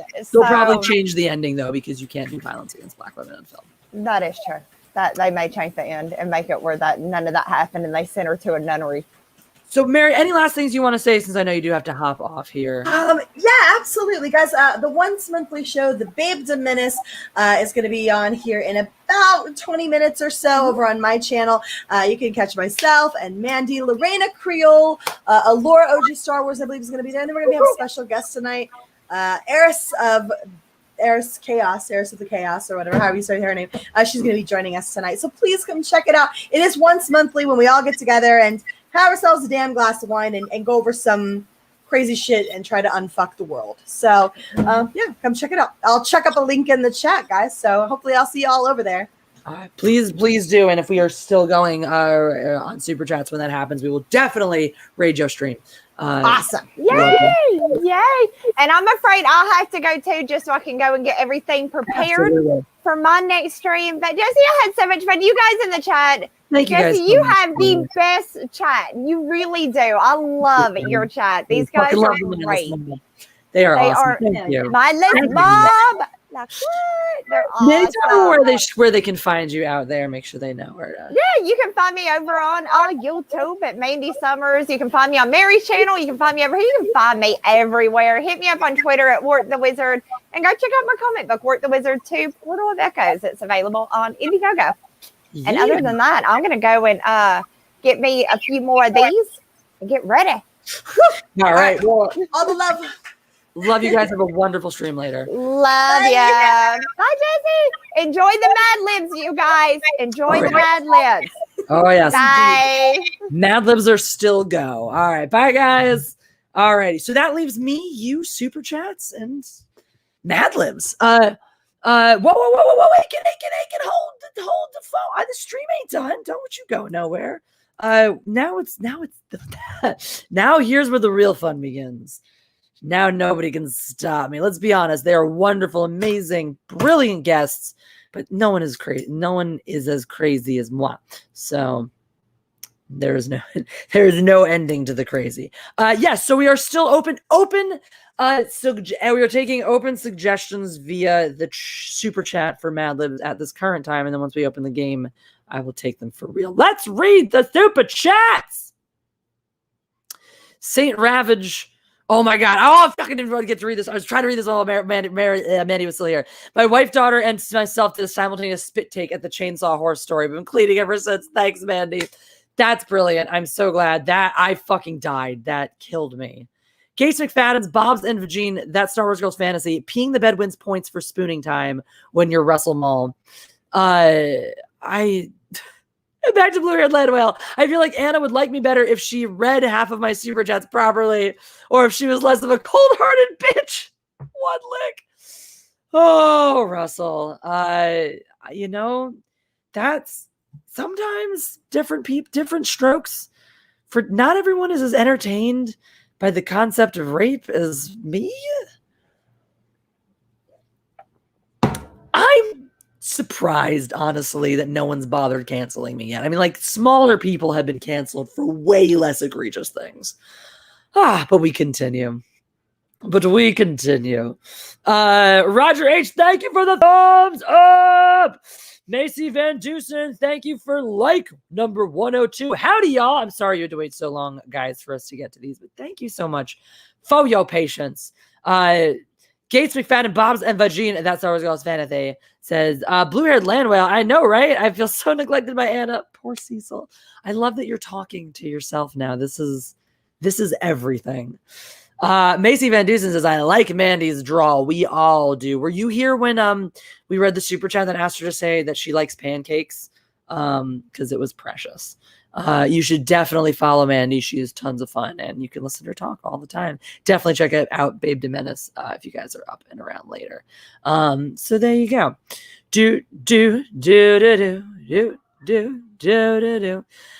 Macy Van Dusen says, Mary, the common denominator in your problem with pancakes is you. Well, I'm glad I was there to tell her that. You are correct. Mary is just broken. She is just a broken person. If you don't like I don't know. How do you too gluey? No, they're just, I don't understand. I have deep sorrow for that. It's so quiet in here now without Terminus asks, wow, Mandy is trying to make Mary flip with all the pancake talk. She does not want to be a battered housewife. No, I mean, look, you gotta step up that pancake game if you want a man. I mean, Andrew's gonna beat her ass if those pancakes are not up to snuff. So put her right out in the cold. Gates McFadden's Bob's and Vagine, that Star Wars Girls Fantasy, noun claimed pancakes with Zoid hole butter. Okay. Pancakes with Zoid hole butter. This is going to be the greatest Mad Libs ever. Or just Zoid hole. Thank you for the additional super chat. I will just put both of these things as options. Blue-haired land whale, thank you. It says, one tapeworm's alley is another person's butthole. I see that you and Demi Worm's tapeworm have struck up quite a relationship out there. Can't say I'm surprised. Gates McFadden as Bob's and Vagine, that's Star Girls Fantasy. One blue waffles butter is another waffles Russell butter. I don't even want to think about what that might mean. Anthony Shelley, thank you so much for the super chat. Waffles are more easy to make, but they take longer. I guess it depends though. Like, I mean, if you just have a waffle mate, like it depends how you're making them. If you're like frozen Eggo or if you're like waffle maker, because I don't know. Yeah. Obi-Wan says pancakes don't do anything for me either, Mary. I'm glad I didn't read that while she was here. The last thing she fucking needs is a fucking ally in pancake hatred. Jesus. What is wrong with you people not liking pancakes? Do you have souls? No, don't lie to me. Blue-haired land whale. 1.5 cups all-purpose flour.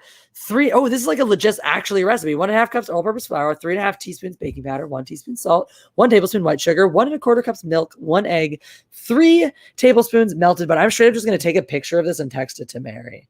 And she's going to yell at me. Maybe I'll even just tag this on Twitter and just tag her in it.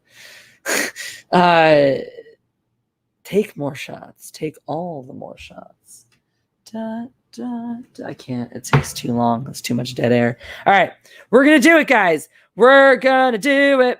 Macy Van Dusen, thank you for the black kitty. I love it. Darathon405, thank you for the very, very generous super chat. Self-inflicted injuries get 0 sympathy. Frack 'em. Yeah, I mean, though, sometimes you self-inflicted injuries. Sometimes, like, when does it count as self-inflicted if you were really mad and therefore definitely had to punch that thing?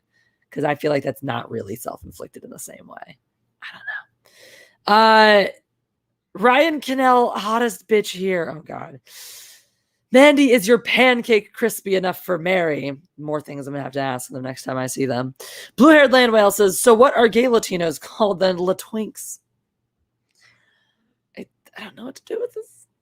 Demi Moore's tapeworm says, I want more tapeworm representation. You should write a script and sell it you should write a script and sell it to the movies, to the movie places. Blue-haired land whale says, someone dig up Kenneth Branagh to play Othello. He's not dead yet. You heard Demi Moore's tapeworm. Eat at Arby's. Thank you, blue-haired land whale. I really enjoy this relationship now. Blue-haired land whale says, how about Girthy? Is that too much to ask? Girthy will go on the list too, my friend. This is going to be the Russell Hall / Gates McFadden boobs and vagina Mad Libs. I like Mary Mayhem. We know. Oh, we know. Hey, Gates McFadden now. She's made of candy. Just saying. I think you sold her. I think Mary went and looked at pictures and was like, gonna do it. Gates McFadden boobs and vagina. That's Ours Girls Fantasy. Claimed now tripping balls frime slog. Love it. Tripping balls. That's an animal too. If we get one. Slime frog. Blue-haired land whale. Flashing's just so 99. He's just sending a dick pic. Okay. My friend Isaac, who's an actor, he was like, I once did a paper on flashing and like why people do it. And he was like, it was so fascinating to me because he's really into scaring people. And so he used to just apparently hide in the dark in his apartment for hours for the sole purpose of scaring his roommates by like crawling out of the bathroom barking like a dog. This guy's a hoot and a holler. Blue-haired land whale, thank you for the super chat. Nunnery was slang for whorehouse. Different show. I see. I missed that. I don't know what it was, but I must have missed it. Get thee to a nunnery. To a nunnery go. That's Hamlet. Aiken says, hi, Jesse. I find it hard to buy into details provided and when to put my brain into neutral to keep tolerating a show. We had the same from Philabooty last night. Was talking about the same problem.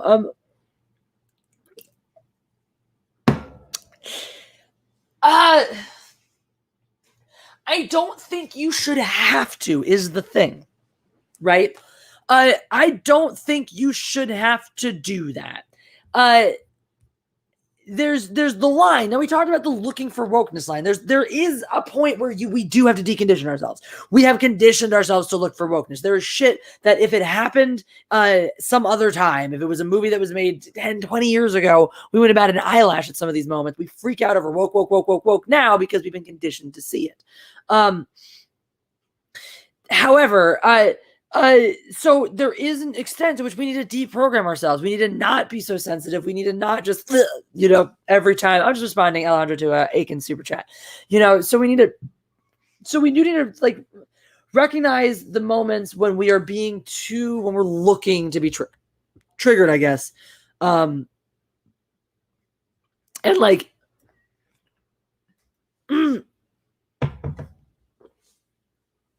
because things like cringy girl power moments existed before.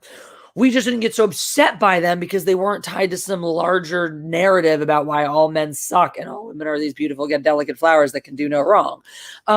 So we're just wired to respond differently now to those things. So disassociating yourself from the societal context helps. Michael Crane's like, that's true, but not true. Like the societal context was not happening, but moments that today would be considered woke moments, progressive moments existed before. We had tons of progressive moments in movies back in the 90s. And they were just, progressive moments. Okay, whatever. So, and people, sometimes you rolled your eyes. It was a little too in your face, but that was about it. So I think it's just about taking stock of what the moment means. That's like when I misunderstood Mary. Like in the end, I think she was making a really excellent point about the quality of the writing. When I misunderstood Mary and I thought she was kind of just harping and nitpicking at one point, that's when it got me thinking, like, are we just looking for reasons to be upset? And I'm like, oh no, she's just focusing on this to be indicative of the greater issues of writing in the show. She's absolutely right. But how can we, let's say that was the only moment. How do we not let ourselves over-focus on a single moment to the detriment of our enjoyment of the entire rest of it? I'm not defending. What am I defending, Michael Quaid? I'm not defending anything. You're not. This is my favorite. This is my favorite. I was trying to give you a chance, but you're not making any sense, so I'm leaving. But I'm so open-minded because I gave you a chance. I gave you a chance to say exactly the things I was waiting for you to say, and because you didn't say exactly the things I was waiting for you to say, you're a fucking idiot, and I'm out.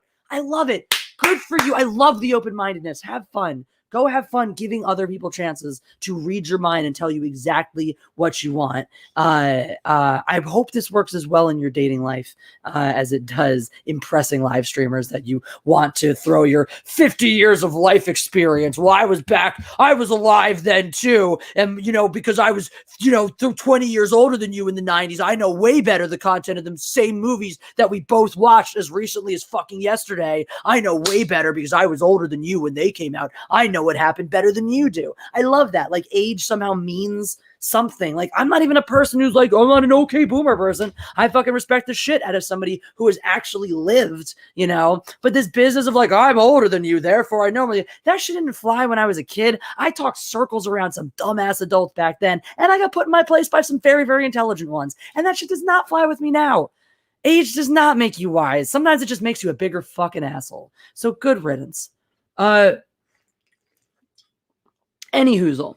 No, the problem is, the thing is, Aiken, it's like, everyone decides the line for themselves, Are you going to roll your eyes and let it ruin and move on and like see if the next moment is as good or bad, or, and if there's 3 strikes, you're fucking out? Or are you going to harp on one moment and go, well, this is bullshit. Now I can't enjoy the rest of it because of this one moment. There are people that watched Endgame and went, all right, I mean, this girl power moment is bullshit, but whatever. There are people that went, oh my God, this girl power moment is such bullshit. It was such a sore thumb. Like, it doesn't ruin the movie, but it definitely, puts a ding on it. That's cool. I'm sorry, but if you truly cannot see, there's also some weird war against white people. Oh, so literally exactly what I said. I'm out because you didn't talk about the thing I wanted you to talk about. The only thing I care about is this weird war that everyone's waging on the white men out there. Yes, I'm fucking aware of it. I'm awake. I'm alive. I exist in this goddamn world. I am so fucking sorry, Michael Quaid, that I didn't read your goddamn mind and realize that while I was busy making a much more nuanced and deeper, relevant point about the topic at hand, and the super chat that somebody had sent in because they wanted, this topic addressed. I'm so fucking sorry that I didn't read your goddamn mind and realize that you need to be validated because you needed to know that I knew about the war against white people and the war against white men and the fact that everyone fucking out there wants to demonify and vilify white people because apparently that's the way to gain equality. I'm not fucking an idiot. I'm not an idiot either. And I wasn't born fucking yesterday. All right. Grow up, look for your fucking gratification somewhere else. Or if you want me to talk about the shit you want me to talk about, send a goddamn super chat. I will chill when I want to, Mr. McCallum. Go back to your shanty with your chickens. I love you, Andy. You know I love you. We have a Mad Libs to play. And we have many, many suggestions with which to fill. Any hoozle. Ooh. But Macy Van Dusen sent us a super sticker, lest we forgot. And it is, is it Kitty? I can't see. Where is it? Let me see. It's not loading. I just have a low tolerance for stupidity today. I was out driving on the road. It's Black Cat again. 2 out of 4 now. And I don't know if you know this, but like people who drive are fucking morons. And it's also Wednesday, which is retard day, apparently. So I just have a very low threshold for stupidity. Oh, blue-haired land whale, you got to come over to Live It, bro, and you will understand. There's nothing wrong with chickens. Andy is starting a business selling dressing gowns for chickens to make money to, move out of or to build up his shanty town so it's not a shanty town anymore. You would know these things if you were on Live It, Russell. All right, where's my Mad Libs app? Yes, I have a Mad Libs app now. You're welcome. Okay, Mad Libs. Here we go.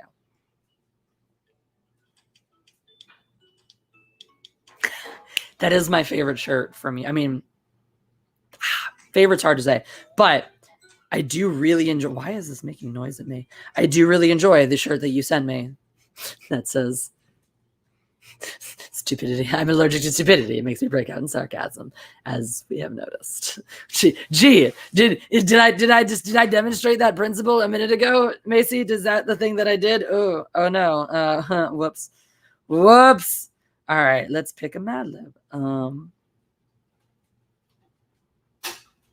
Okay. Do I want to go to a bookstore? No, don't quit on me, app. How dare you? All right. Super fragilistine X Bialysucket. I wanted to read that in its entirety because I care. XBL. I don't want to have fucking friends on my Mad Libs. When did Mad Libs become a... Doesn't want to become a social thing, but it become like an online social. People play Mad Libs remotely. Like, hey, send me a word back, and we'll both chuckle remotely about this ridiculous, wacky story we wrote. That is the saddest damn thing. Whatever. Stay inside and Mad Libs. Sure. Give me a game.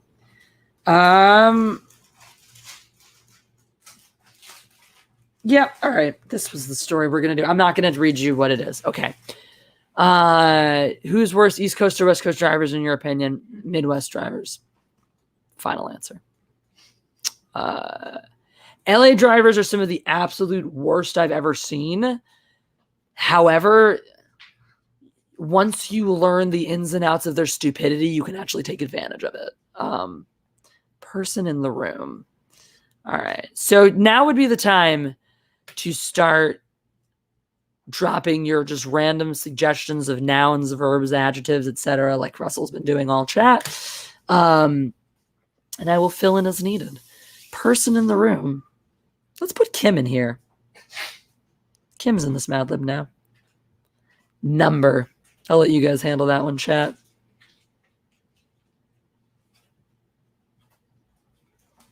Texas drivers.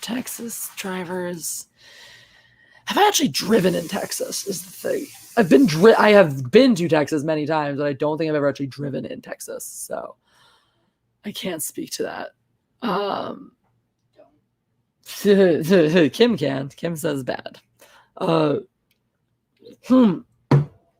Blue-haired Wayne says, I hear Jeff tell him to put on a wig and join in. We don't know where, I don't actually know where the social justice wig is right now, and that is our only wig.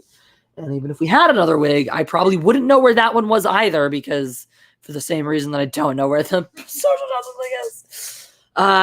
Zach Z picked 69, bro. So that's what I'm going to pick. I mean, thank you for all your other suggestions. 12 is a great number too. So is 37, but let's be real. 28 is also an excellent number. Thank you for the super chat, Russell. Hi, babe. Guess the one. Do you want to? Yeah, I'm just finishing out. The ladies had to bounce, so I was just finishing supers, and then we had a request for chat Mad Libs. So, do you want to throw a number into the pot? For Mad Libs? Yeah. Yeah. What's my what's like my a number? Like just any number. number. Like 15.8. I like it. We've never done decimals. We never have. That's true. Do. All right, a place. Let's see. Do we have any places? I guess Russell Hall's manhood could technically be a place. I'm Is that gonna a listener. Yeah, he's been sending. He is all of the suggestions so far. I just remember or recognize the names. Yes. So. Well, today he's actually blue-haired land whale and Gates McFadden's Bob's and Vagine. That's Star Wars. Has popped up. Oh yeah, that's Russell Hall. Okay, that one's scary because that's the old lady from Star Trek, right? Yeah, that's the one that it's all began when Russell asked Anna if she would go down on Gates McFadden to save Cecil's life. Too. There you go. This is else. where it starts. Oh, it saved someone else's life. Sure somebody else. This was for Jeremy today. And Mary was like, I just want to go down on Gates McFadden. What? Animal. Oh, perfect. Animal. Great. Tripping balls slime frog. Tripping balls slime frog.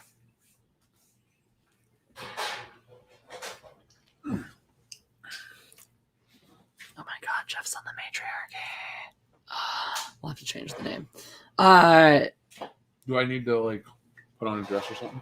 Boy, super. Jesse, nothing but love and respect for you, love. Yay, love back to you, boy, super. Adjective. We so many of these. Okay. Purple-headed, slightly. All right, we'll start with purple-headed. There's got to be more adjectives in here, right? There's always so many adjectives. If not, I will fucking play another one until we use all these adjectives. Noun, Russell Hall's manhood. Perfect. Russell Hall's. Ah.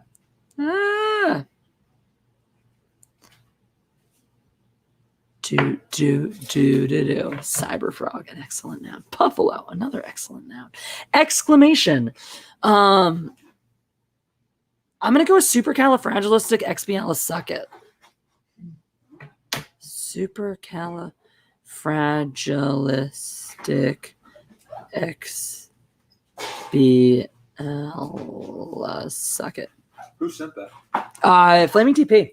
Good reference. Yeah. A place. Kuala Lumpur. Huh? Kuala Lumpur. Is that a place? That's around India. I think they changed the name. I think it was Bombay now? Maybe they changed Bombay to Kuala Lumpur. Anyway, I don't know. Asgard. Ooh, that's a good place. We're walking around. Relevant. Asgard. A noun. Battery City. What? This is Battery City. Oh, that's what I'm going to. No, I'm gonna go with pancakes with Zoid hole butter. Russell Hall. Oh my God, toxic masculinity. Russell Hall making my prison bitch. Pancakes with Zoid hole butter. Sometimes you have to be there. Pancakes. I'm just sticking around to hear this thing now. Right, you gotta now at this point. Right back. Zoid hole Fucking a social event of the season. butter. It is. It really is. Occupation.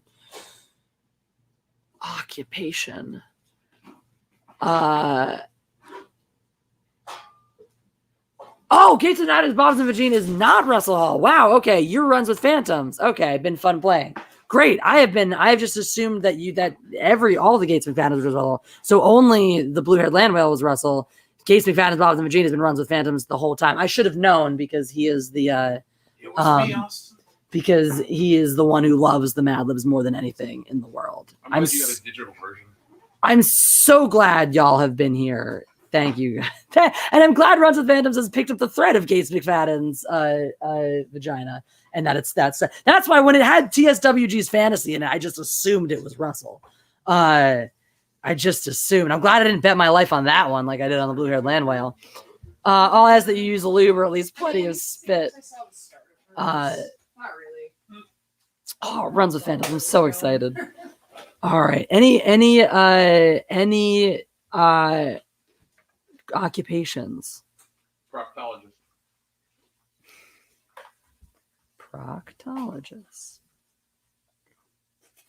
Type of food. Damn it. I should have done pancakes with Zoidal butter for that one. Can I go back? Can I? No. Damn it. I don't want to quit.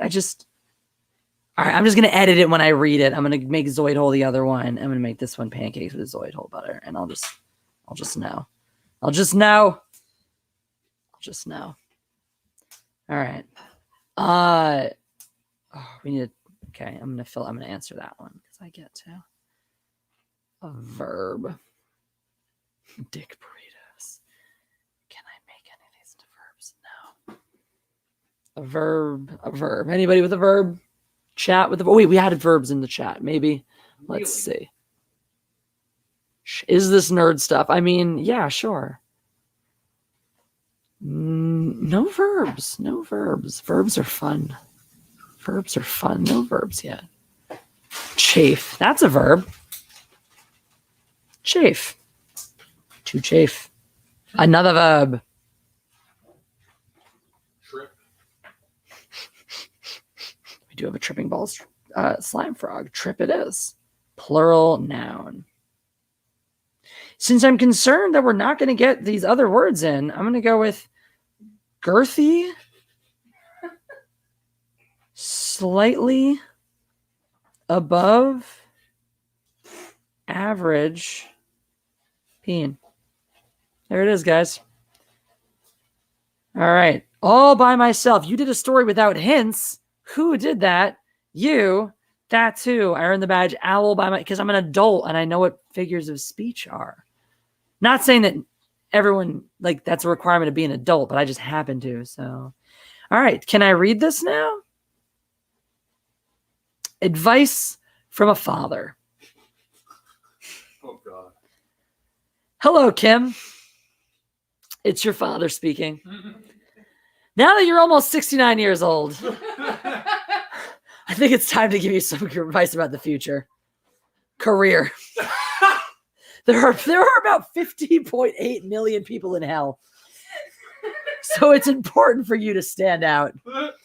Make sure you're the top tripping ball slime frog in the room.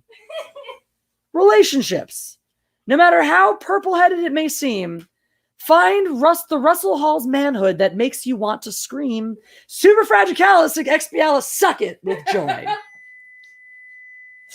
Travel. Do it often. Whether it's to Asgard, around the corner. Apparently Asgard is around the corner from hell. Or halfway around the pancake, or halfway around the Zoid hole. Money. Never trust a proctologist. Why does that? What is that? Okay. Don't question me on this one. Health. Eat pancakes with Zoid hole butter. Drink piss. But always do so in moderation. Life. Chafe passionately. Trip big. Make all your wildest, girthy, slightly above average peens come true. Well, glad the word come, fella. That was good. For much slow-mo. Rob, welcome. I'm way behind here. I'm still trying to catch up on all the hot lesbian talk. Well, you'll have plenty of time to do so because that's going to do it for me. For the Matriarchy today, guys, you should all be getting ready to head over to the Babe to Menace. That should be happening. Let me go see if that's live. If that was freaking brilliant. Let me give Mary's channel. Also, make sure you're subbed to Mary Mayhem. Make sure you're subbed to Mandy Summers. You guys probably all are already. If you're not, go do so. There it is. There it is. There it is. All right. It's going to make a noise. That'd be terrible. All right. Everybody. Blue-haired Landwell, thank you for the super chat. That Mad Lib was a waste of Russell Hall's manhood. I mean, you know what? You win some, you lose some, but we can always have Russell Hall's manhood in the future.